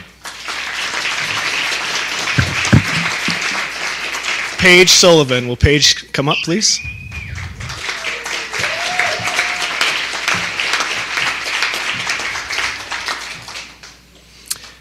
Paige Sullivan is a great asset to Meadow Elementary. She is organized, kind, and always willing to help. Paige is one of those people who sees that something needs to be done and doesn't wait for someone else to do it. She is always the first one to take care of things. We are so lucky to have her and her talents that she happily shares with our Meadow community. Let's give all these wonderful volunteers and teachers and paraeducation.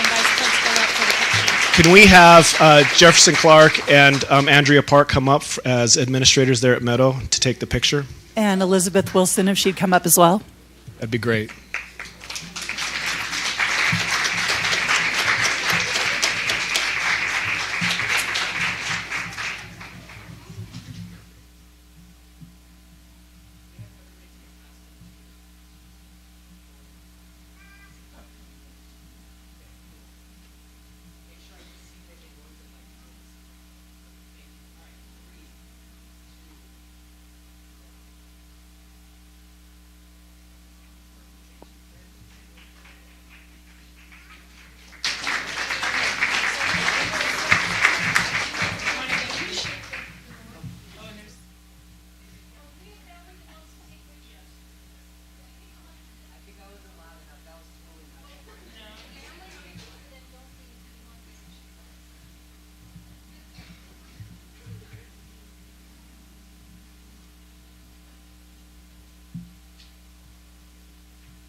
Okay, and now we will have our Meadow Elementary student recognitions read by Principal Andrea Park.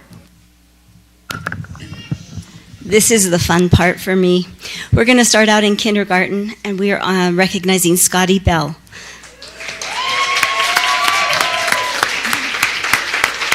Scotty is such a fun student, and he loves to learn. He tries his best at every new concept that he's learning. When he masters a concept, his excitement grows and feeds his enthusiasm to learn more. He tries his best at everything. He's so fun to work with and teach because he's always trying to learn something new. Good job, Scotty.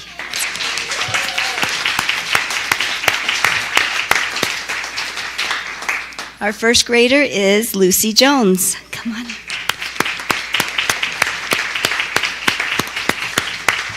Lucy is one of the hardest working students I've ever worked or known or worked with. She's very respectful, she listens, and always tries to do her best. Lucy loves everything about school, and I mean everything. She went on and on, right?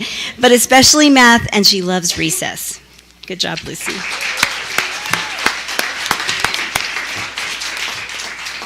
Our second grader is Brigham Thompson. Where's Brigham? There he is. I saw him. Brigham is such a joy to have in second grade. He's kind, happy, helpful, responsible, and hardworking. He loves to learn, and he always puts forth exceptional effort in all that he does. Brigham has a positive influence on everyone around him, and we're so grateful that he's part of our Meadow Mustangs family. Good job, Brigham.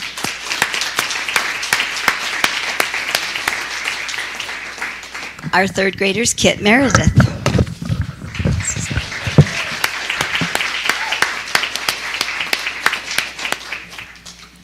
Kit is having the best year of her elementary life, I think, this year. She's grown so much academically and socially. She's improved so much in reading and math. She's a hard worker, kind, and always does her best. She always has a good attitude and is so helpful. She is a joy to work with. Good job.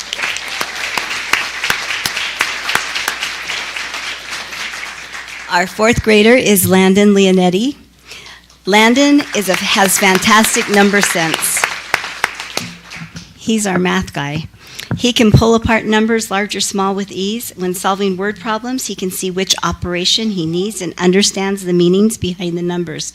Landon has great algebraic abilities when solving problems by using multiplication. He's lightning fast with his math facts, and he's known to work on 2 computer math assignments at once. He loves math so much.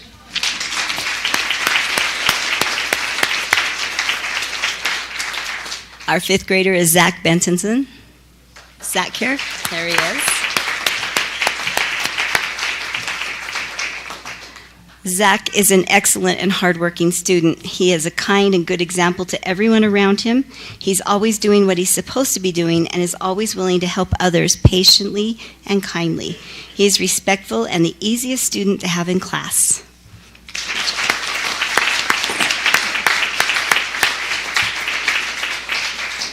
Our sixth grader is Brigham Bueller.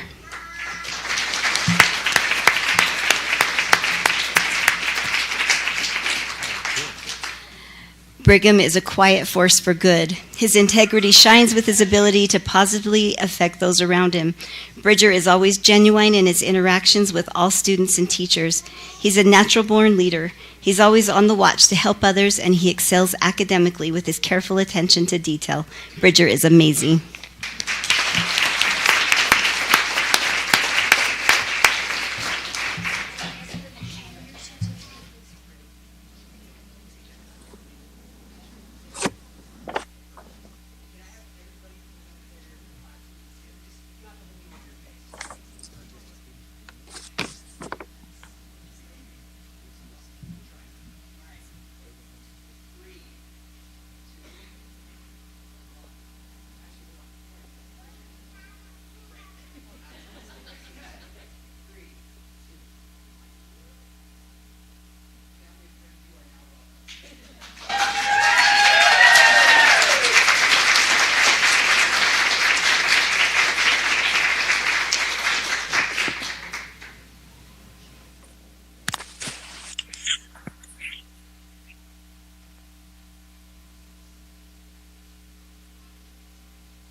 Thank you so much for allowing us to showcase Meadow and recognizing us.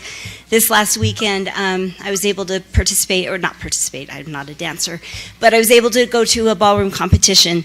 And as I was sitting in the back and the team was working, the teams were, I've been to many ballroom competitions, but I've never been to one where the students were so engaged and so working and listening so well and practicing their dancing behind the stage.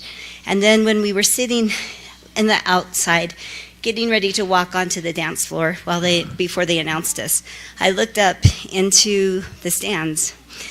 And I'm going to get emotional because it's pretty amazing. Not only did I see parents and grandparents and friends, but I saw our wonderful teachers who came to support the students that they have. And as I thought about that, I thought, because it wasn't one or two parents, or just one or two teachers. I mean, if you look at our smattering of teachers that are here right now, that is a big, amazing thing that we have. Our theme this year at Meadow is Guardians of Excellence. And as I was thinking about this, Meadow has the spirit of excellence. And what that means is we have the ability and the capability and the desire to become better every day. And just like Debbie's inspirational thought about Cliff Young, continually moving and working towards something, to not necessarily to get to the finish line, but to never give up and keep going. That's what our students and our teachers do so well at Meadow, that we will continue to do. And we want to recognize and thank the board too for all that you do for us, the support you give us. We really appreciate it, but also the support our community and teachers give Meadow Elementary. Thank you so much.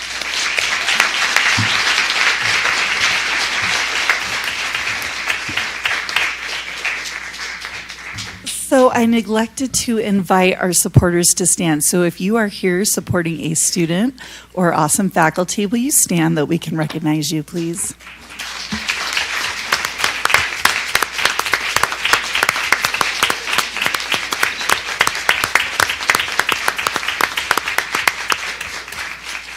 Thank you. We love Meadow and the remarkable things you do. So now it would be totally appropriate if you came for recognition. If you would like to exit, you may do so. And if you want to stay for the riveting meeting, we'd be thrilled to have you do that as well. We now have up to 30 minutes set aside for public comment. This opportunity is allocated for patrons living within the Alpine School District boundary. A sign-up sheet was available prior to the meeting. Do I need to read this one? Okay. Allowing up to 10 patrons the opportunity to speak. Those living outside of ASD and those who were unable to sign up before all slots were full can submit written comments at alpineschools.org/schoolboard.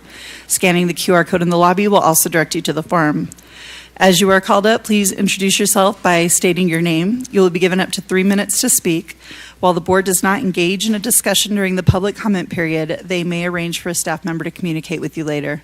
Personnel issues are not appropriate discussion items for an open meeting environment. If you have a personnel concern, please contact a member of administration or put your concerns in writing and address it to the Board of Education.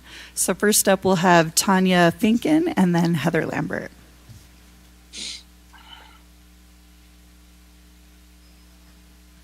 Hello. I'll be honest, I came here thinking that I was going to have to defend the DLI program, but it turns out I don't have to because you guys did a great job defending it yourselves. I have been driving my kids to and from schools, the DLI immersion schools, for the past 12 years. I think I finally got them old enough where they can take themselves next year, so that'll be a great feat for our family, but we've been at the Riverview/Vista/Westlake for the past 12 years, and I just wanted you to know that it has changed our family's life. I'm half Chinese, but I did not learn Chinese in my home. Only the words that I could say were scolding words, because that's kind of what I was, what was used, but mostly in joke. But with my kids, I tried to establish a language setting, but it was just very difficult to bring kids from into a fluency level. But thanks to the DLI program, the Chinese immersion program that started at Riverview, when my second was in first grade, we were able to start that. My oldest didn't get the benefit of the DLI program, but she got the benefit of the language being spoken in our home. And because the language was spoken in our home, she was able to take Chinese in the high school and junior high levels, and currently she's in California serving admissions, speaking Mandarin, and is probably more fluent than I am, which is fantastic because I can't wait to learn from her. I want to thank you for your commitment to these programs and for understanding the value that a second language brings to the individual, not in just their ability to communicate in a second language, but in the confidence that gives them, and the confidence it gives them not just in school, but in life, and their ability to move beyond what they know and to not be afraid of communicating with those who are not that are not similar to them. I've known many of our students who, even though they might not be continuing within the Chinese, they have no fear in going to Thailand to teach English, no fear in going to Korea to study, no fear in going into other countries because they've been taught that they can learn a second language and they can maybe even learn a third. So thank you for your dedication to this program and for your recommendation for continuing it. It's changed our family. I hope it changes many, many more. And I'm just grateful for you and your foresight. And so thank you. Thank you, Tanya.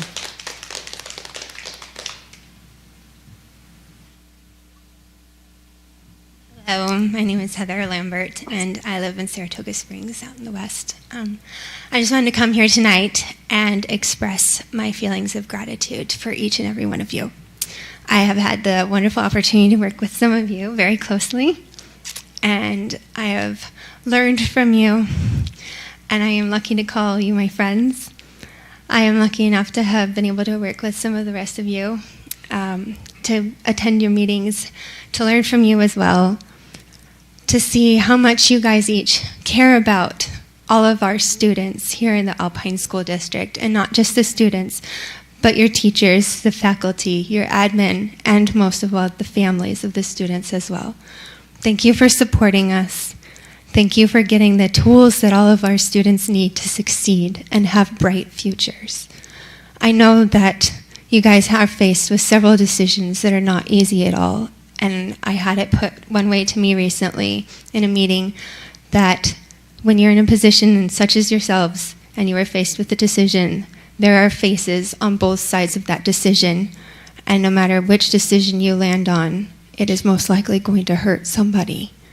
And that is not an easy feeling to have to live with.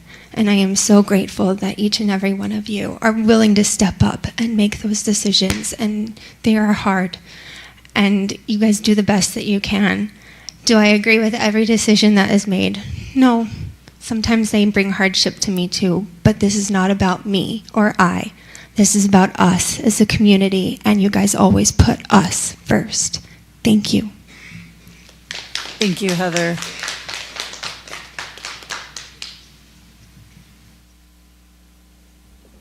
Superintendent. Thank you. Board Member Bateman, appreciate that.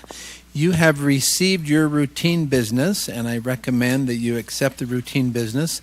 I did want to clarify a couple of items. On the student trip request, there was additional documentation sent to you clarifying some misinformation in your original board docs.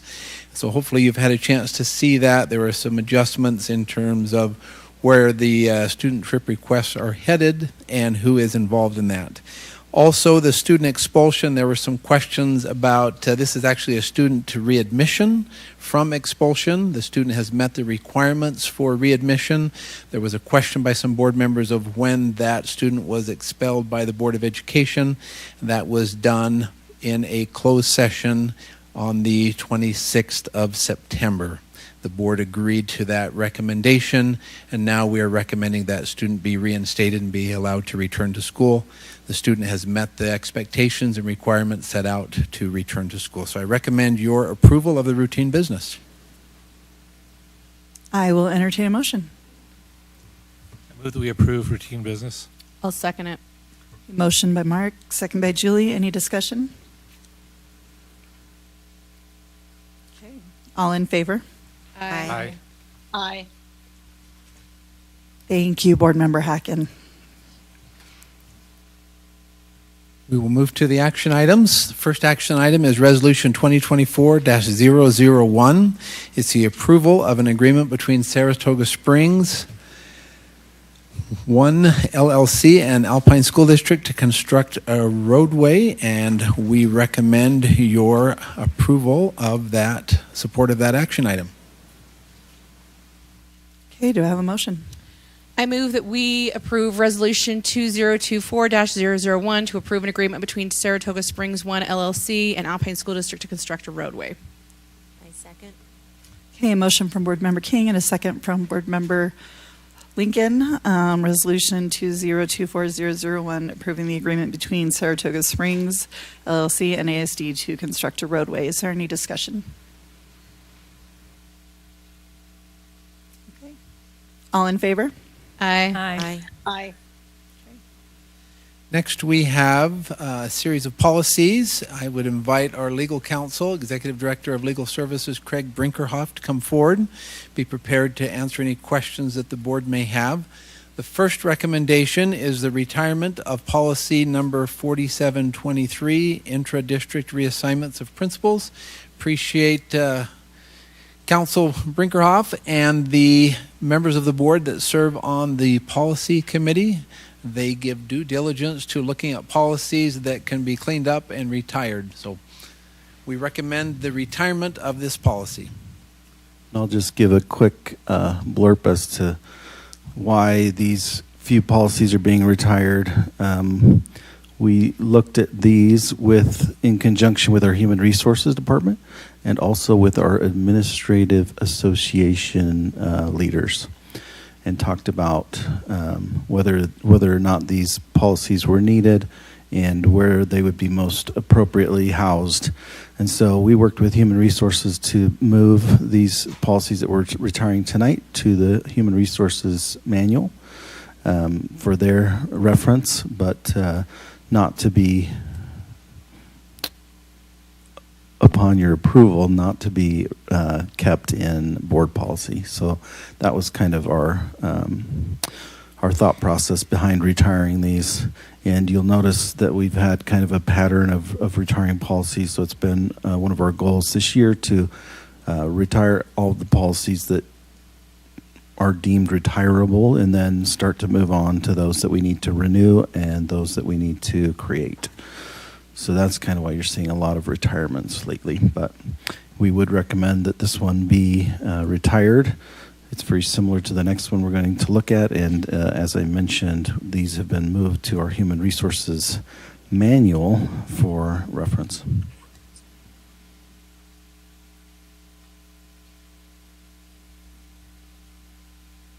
All right, I will entertain a motion. I move that we retire policy 4723, the intra-district reassignments of principals. Second.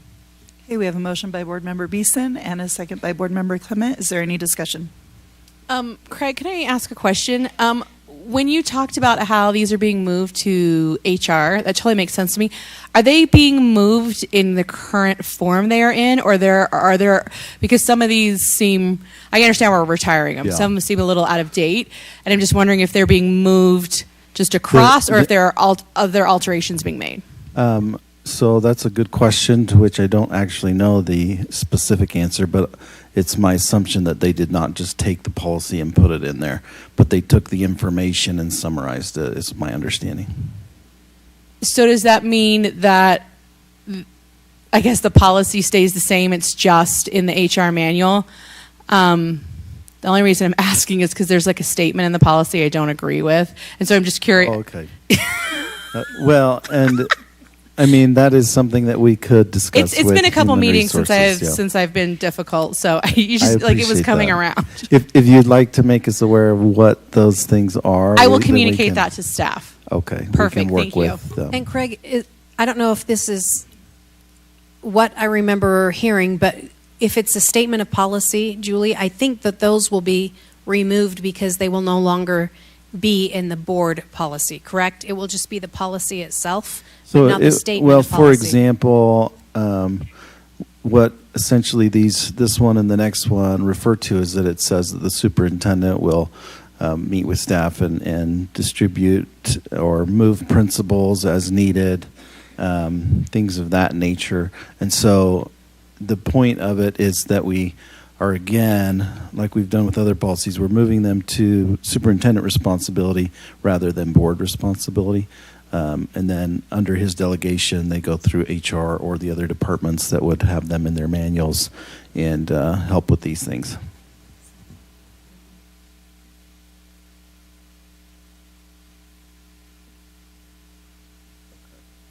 Yeah, and so Cammie just confirmed that they're doing summarizations of these in the handbook, but not the exact language. And just to be clear, this policy is about intra-district reassignment of principals. Is this a practice that we have? I don't really know that this has been a practice in our district, has it? We will make a principal adjustment assignments as needed. But intra-district? Like, oh, it's intra. Yeah, Okay, so not inter. amongst Okay. the districts, but Okay. within the district, yeah. And we will take all the best principals from other districts as well. But I didn't read it carefully. It's intra, not inter. Thank you. Any other discussion? Okay, all in favor? Aye. Aye. Thank you. thank you. Next policy is policy number 4724, lateral transfer of administrators, and we recommend the retirement of this policy. Do I have a motion? I move that we retire policy 4724. I'll second it. Okay, we have a motion by Board Member Wilson and a second by Board Member Beeson. Any discussion?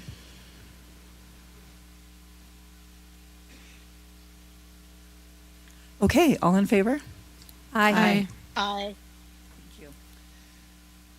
Next, we recommend the retirement of policy 4748, filing of transcript and certificates.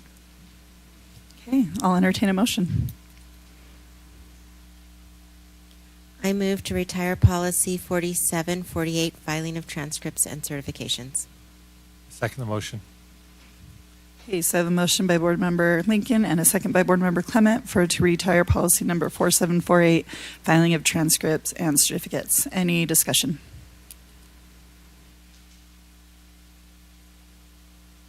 Okay, all in favor? Aye. Aye. Thank you. Last policy that we want to make a change on is policy number 9092, district calendar, and we recommend the renewal of that policy with the associated changes.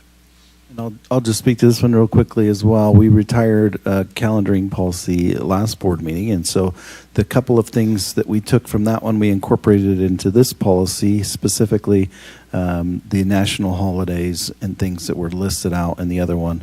We're referencing here that we will include those in the Board of Education's policies.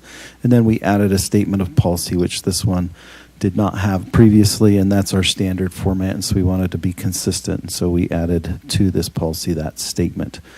Other than that, it is relatively very similar to what it was before, and so we ask for your renewal of this policy. Do I have a motion? I move that we renew policy 9092, the district calendar. Second. Okay, motion by Board Member Beeson, second by Board Member Lincoln to renew policy 9092, district calendar. Any discussion? I just wanted to make a clarification that when we're including and looking at the national holidays, that the committee is looking at them, that doesn't necessarily mean that, for instance, Veterans Day is not a holiday we've taken off, that would then be a guaranteed holiday, that these are just what the committee will look at. Okay. All in favor? Aye. Aye. Thank you. Superintendent. Yes, we'll move on to the report section. I would invite Dr. Annalise Ruiz and members of her team who would like to come forward and assist her with this. We have, for the benefit of those in the audience and those listening to the board meeting, in December we introduced some recommendations to look at our gifted and talented programs and our dual language immersion programs. We submitted some recommendations for review, and those have been discussed and debated, and we've received significant patron feedback.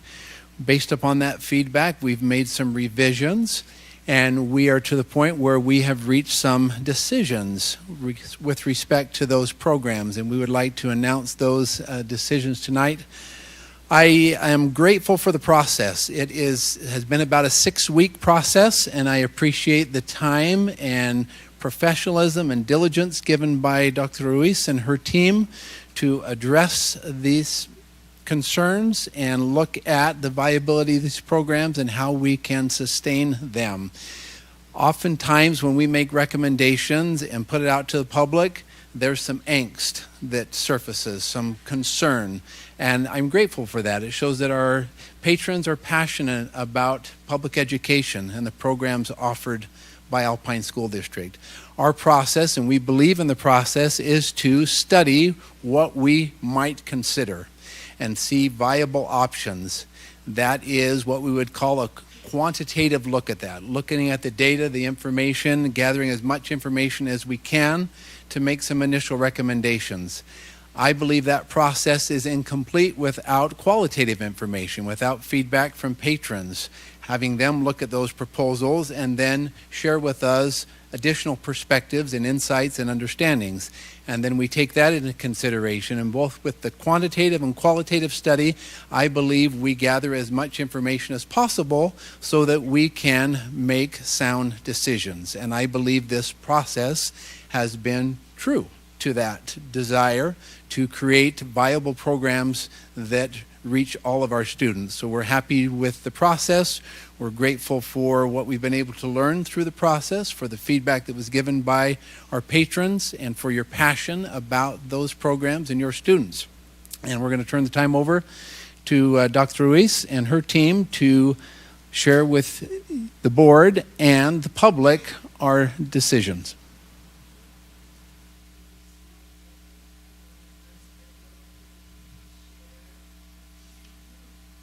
Oh, thank you.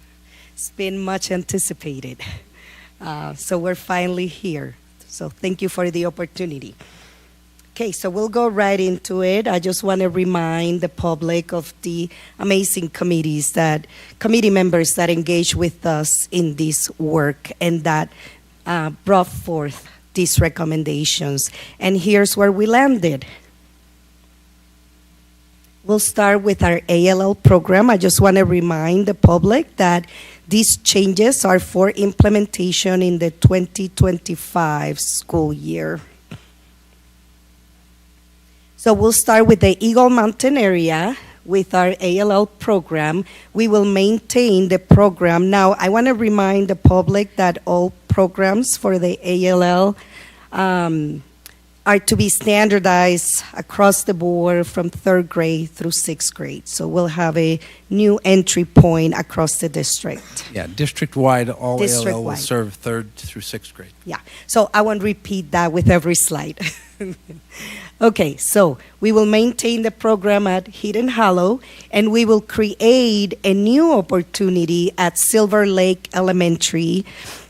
When we presented the data, we did not satisfy completely the 5% in that cluster, and so this will do that for them by opening a program at Silver Lake Elementary. Okay. So in Saratoga Springs, we will maintain the ALL program at Saratoga Shores. In the Lehigh area, we will maintain Seagull Lily and North Point. In the Alpine, Cedar Hills, and Highland area, we will maintain and continue to monitor the number of qualifying students and study the impact of 3 programs in this cluster. In addition, we will continue to study the effects of enrollment trends and other associated variables in this cluster. We heard during study session that in the next 3-4 years, we will have a decline in enrollment of up to or more than 500 students at the elementary level. So something to think about. But for now, we will maintain and continue to monitor these programs. In the American Fork area, where we're not currently providing services in that cluster, we will open a new ALL opportunity at Shelley Elementary. In the Pleasant Grove area, we will maintain the ALL program at Linden Elementary. And in the Orem Vineyard area, we will maintain the programs at Foothill and Orem Elementary. Any questions with the ALL program?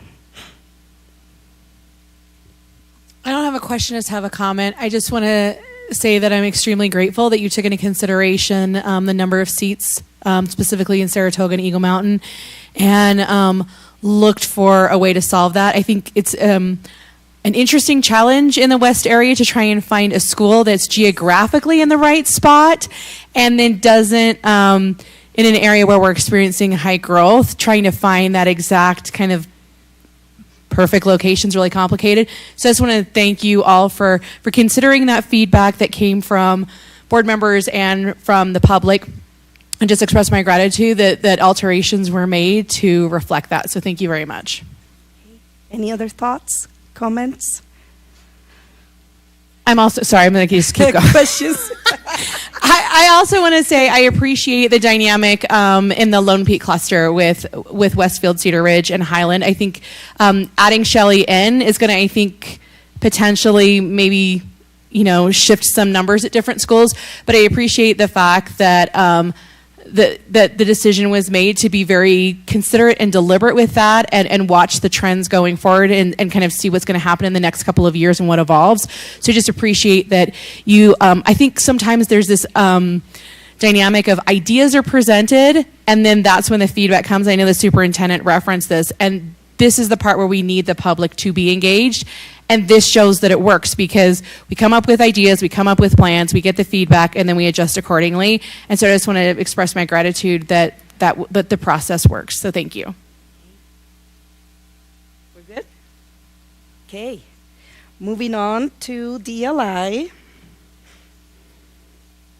Again, same implementation timeline for the academic school year of 25-26.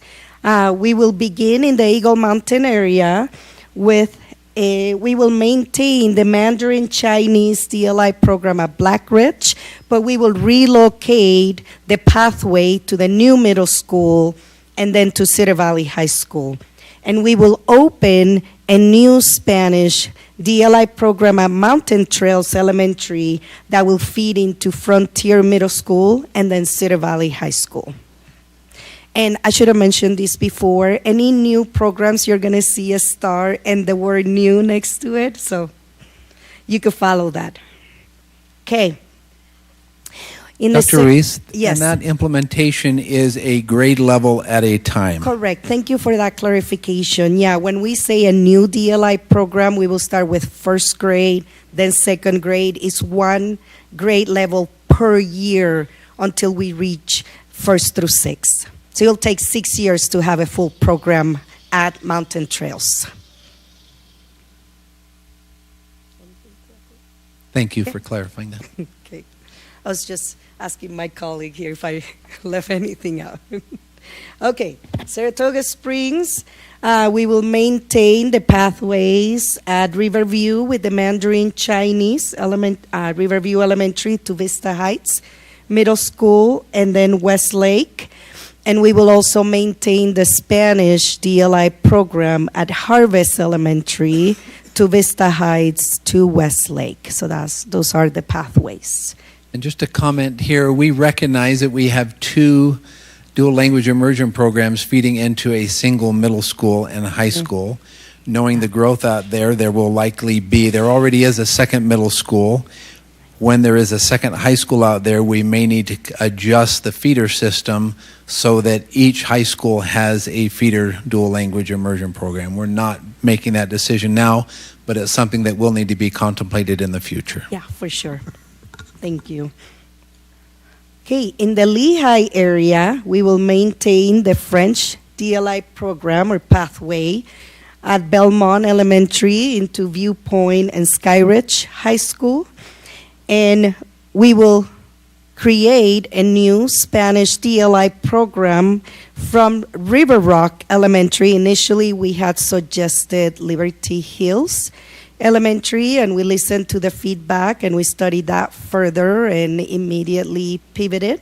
Some of the concerns we took very seriously and pivoted to River Rock Elementary, into Willow Creek and Lehigh High School, which is a true feeder pathway. So we're not separating students into different feeders, and I think that's a better option for us. Questions about that? Just clarifying too, enrollment and future enrollment and school capacity was taken into consideration, kind of a leveling off of River Rock, but an increasing enrollment at Liberty Hills made sense to, when you're adding additional students, add it where that enrollment can have, the capacity of that school, given the geographical enrollment, can buffer that a little bit. Yeah, correct. Hey, in the Alpine, Highlands, Cedar Hills, we will maintain the pathway Mandarin Chinese dual language immersion from Alpine Elementary to Timberline and Lone Peak High School. Okay. In the American Fork area, we will maintain the Spanish dual language immersion program from Legacy Elementary to American Fork High School, Junior High, and American Fork High School. In the Pleasant Grove, Linden area, the Portuguese dual language immersion program will remain at Rocky Mountain Elementary, feeding into Oak Canyon Junior High and into Pleasant Grove High School. In Orem, we will maintain the Mandarin Chinese DLI pathway from Cascade to Canyon View Junior High and Orem High School. In the Orem Vineyard area, we will create a new DLI magnet school from Orchard Elementary to Canyon View Junior High, and some of the students will split, because we have split feeder there, to Timpanogos High School and Orem High School. This magnet school will be possible by merging the DLI students from Windsor Elementary and Orchard Elementary and creating the magnet school. We will also maintain the Spanish DLI pathway from Cherry Hill Elementary to Lake Ridge Junior High to Mountain View High School. Okay. Questions? Comments, thoughts? I just have a thank you. Appreciate the adjustment to River Rock. I think that's a more central location. Very grateful to not be sending anybody across 2100. And also just to reiterate that it is one grade at a time coming in and the numbers will level off. So thank you. Yes. And I just wanted to add to that, thank you for listening to the community and their concerns. And then also thank you for, on the Saratoga Springs area, just waiting till the high school is built and then establishing it instead of moving and then moving again. We appreciate the willingness to look at the long-term longevity. One more consideration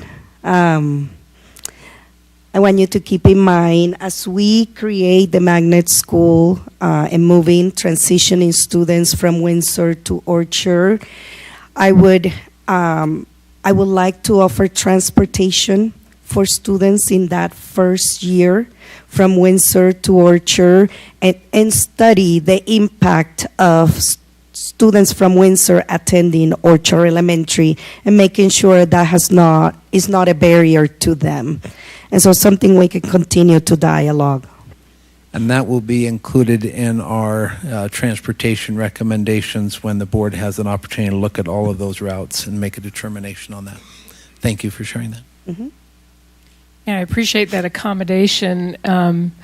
With falling enrollments in Orem schools, I think this is a really good option. And I believe that we have heard anecdotal support for the magnet programs that we've learned about. And I appreciate, Aaron, your expertise in helping us work through those, the logistics of this creation. And I believe that it will strengthen the program And especially with this transportation piece, that we will transport students from Windsor to the Orchard site. So thank you for those accommodations and for listening.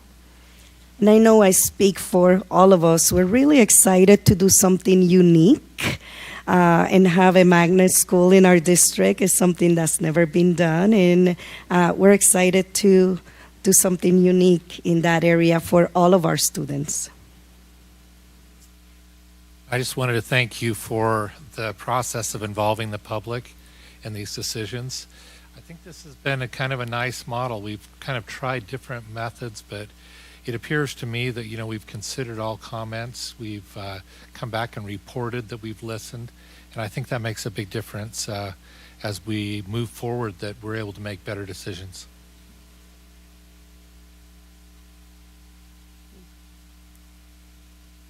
Okay, if there are no further questions or comments, then we extend our appreciation to Dr. Reese and your team, and thank you for your great work on that study.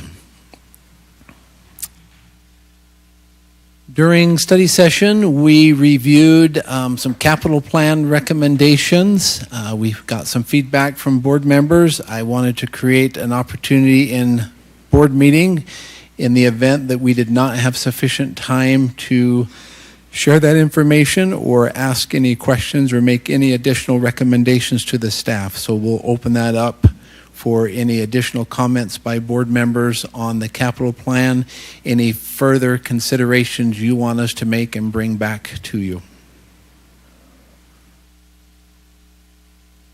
I think a lot of us wrote those down and handed those in. So. Okay. If there is no additional comments at this time, we'll work on those additional recommendations and surface that through our capital committee and bring it back when we're ready to share.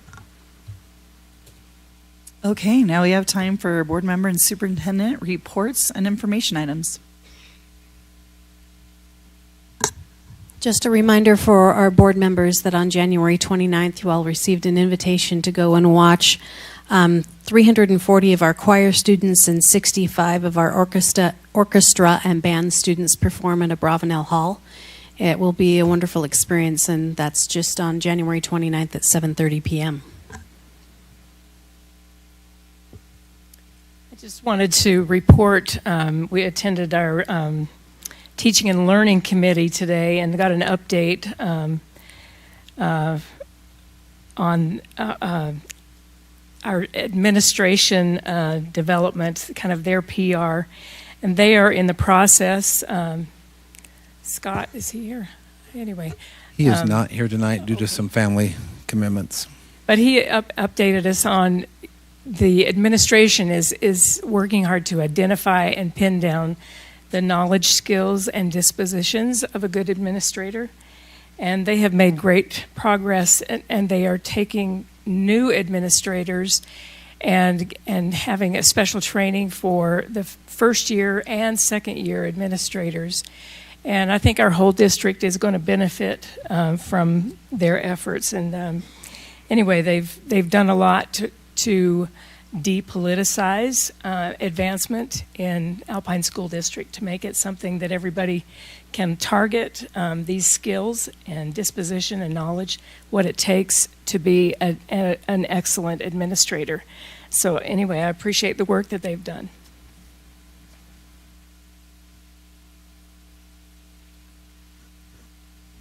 Just one more comment.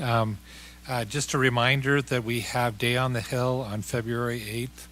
And I think this is a great opportunity for us as a board to meet with legislators and to get familiar with some of the things that they're dealing with. I also thought it would be interesting to talk about some of the changes in USBA this year in our joint legislative committee.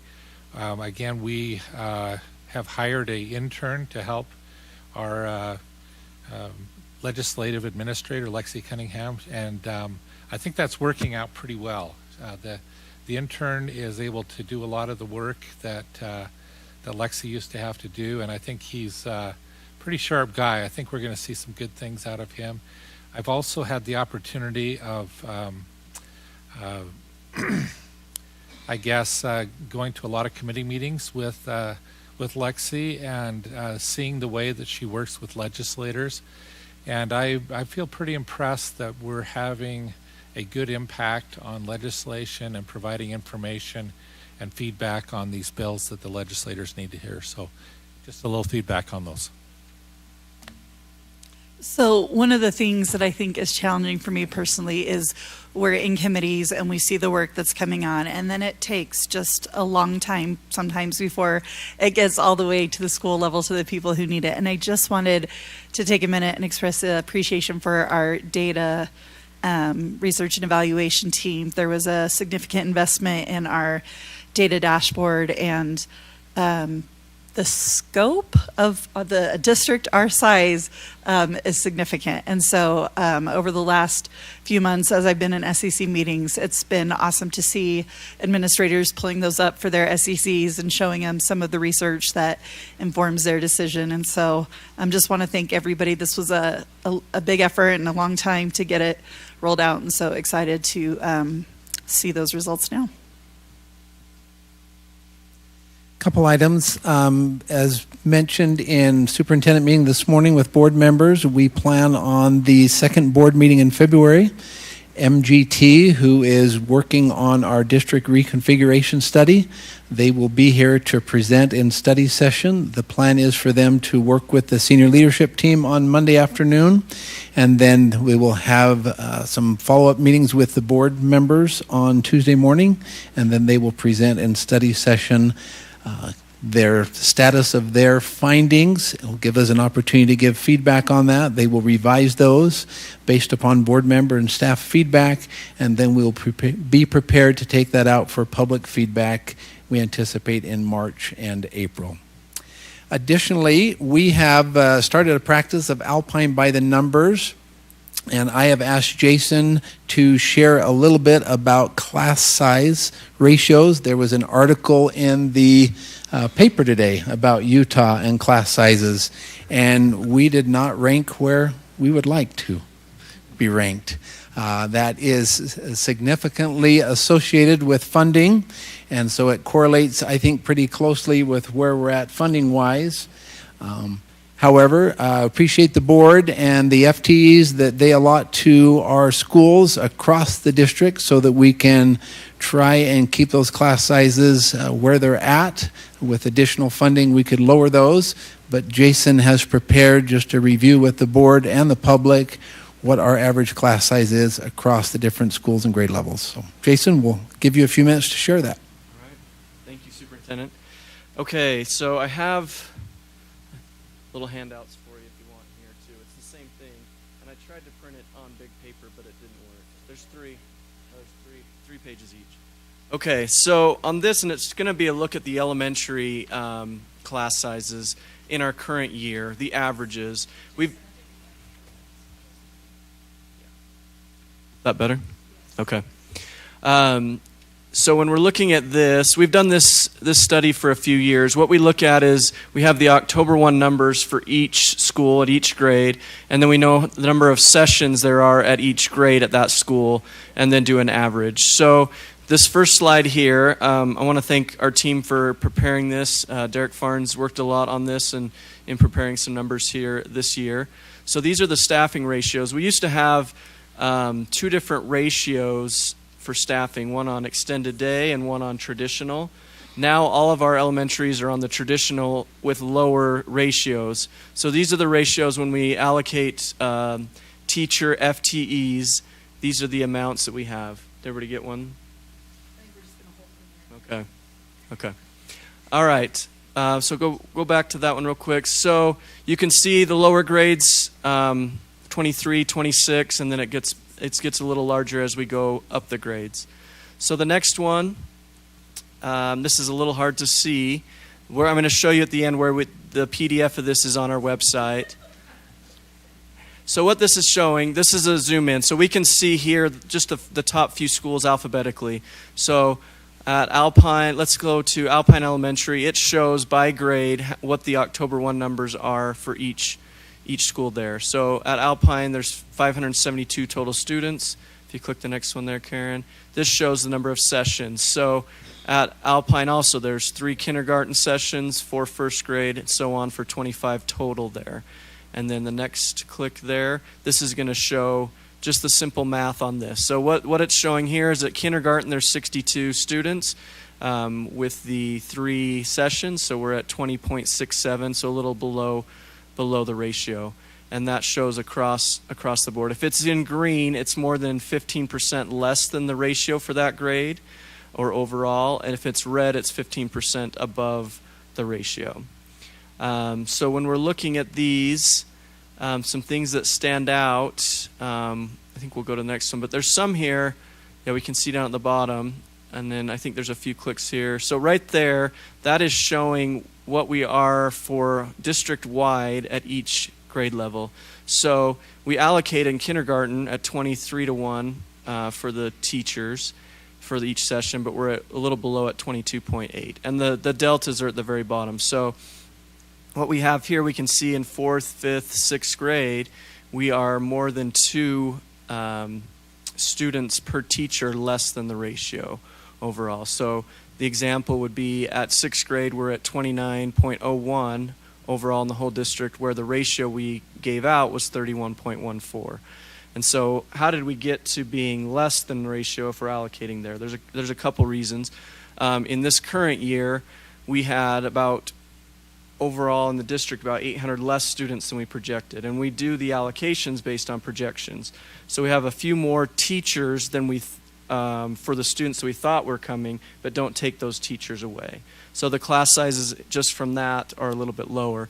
And then also there is about 50 FTEs that the board has directed supervisors to be able to allocate, and that lowers class sizes also.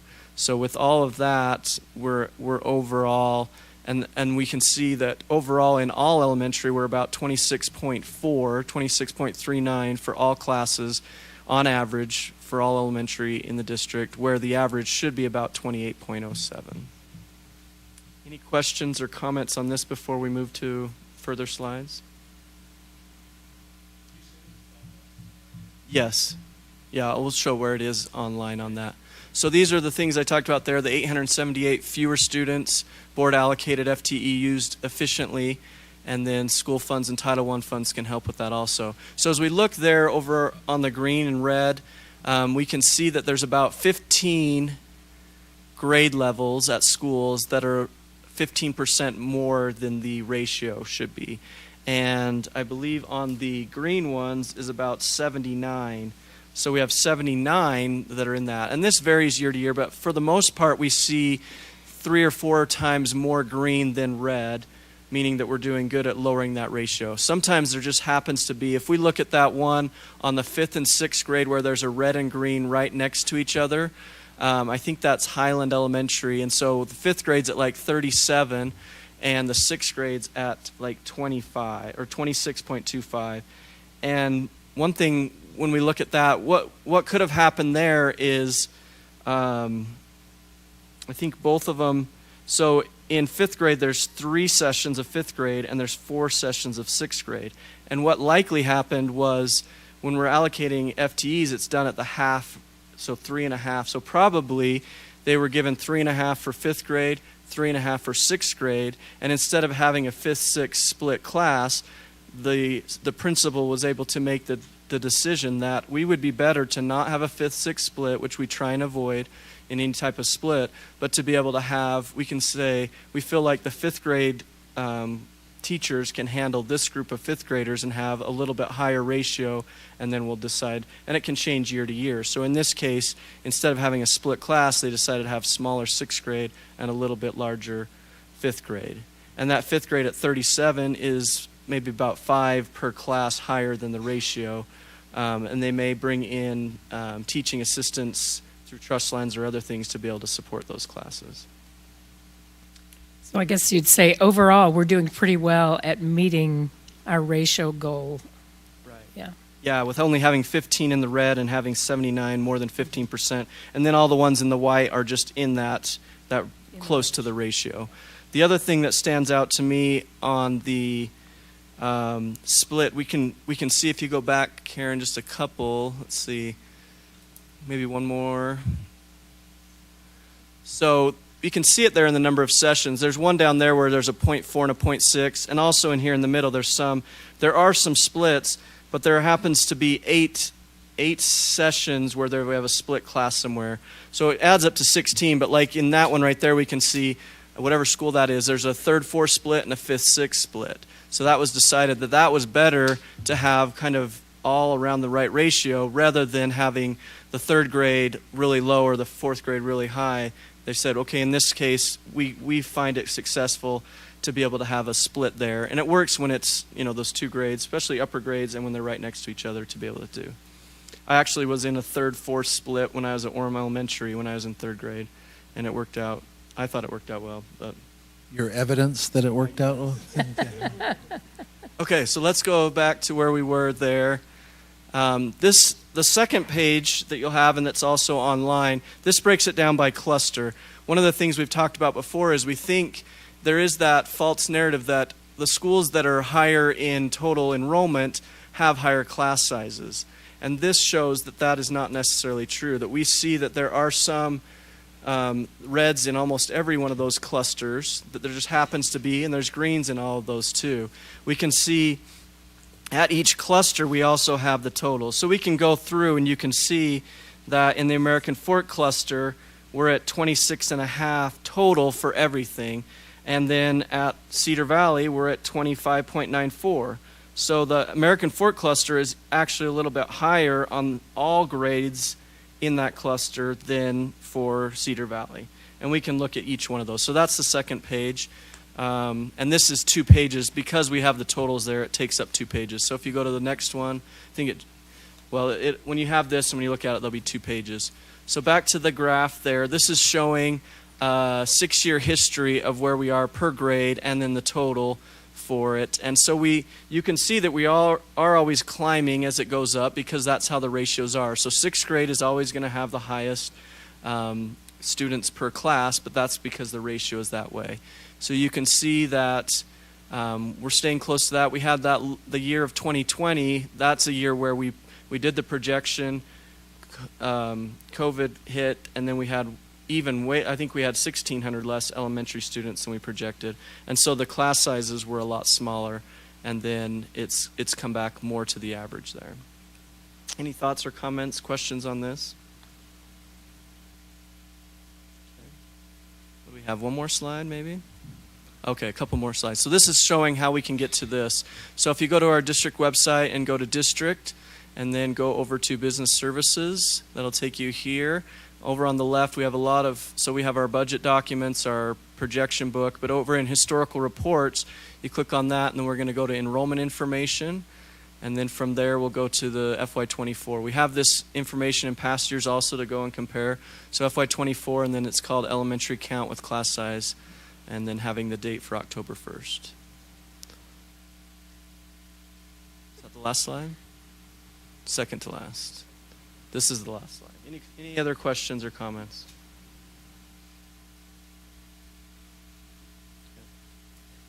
Thank you. That is very helpful information and very timely given the state looking at class sizes across the state and how we compare nationally. So I think this will give our patrons, board members, a sense of how we compare with the state average and national average. So thank you.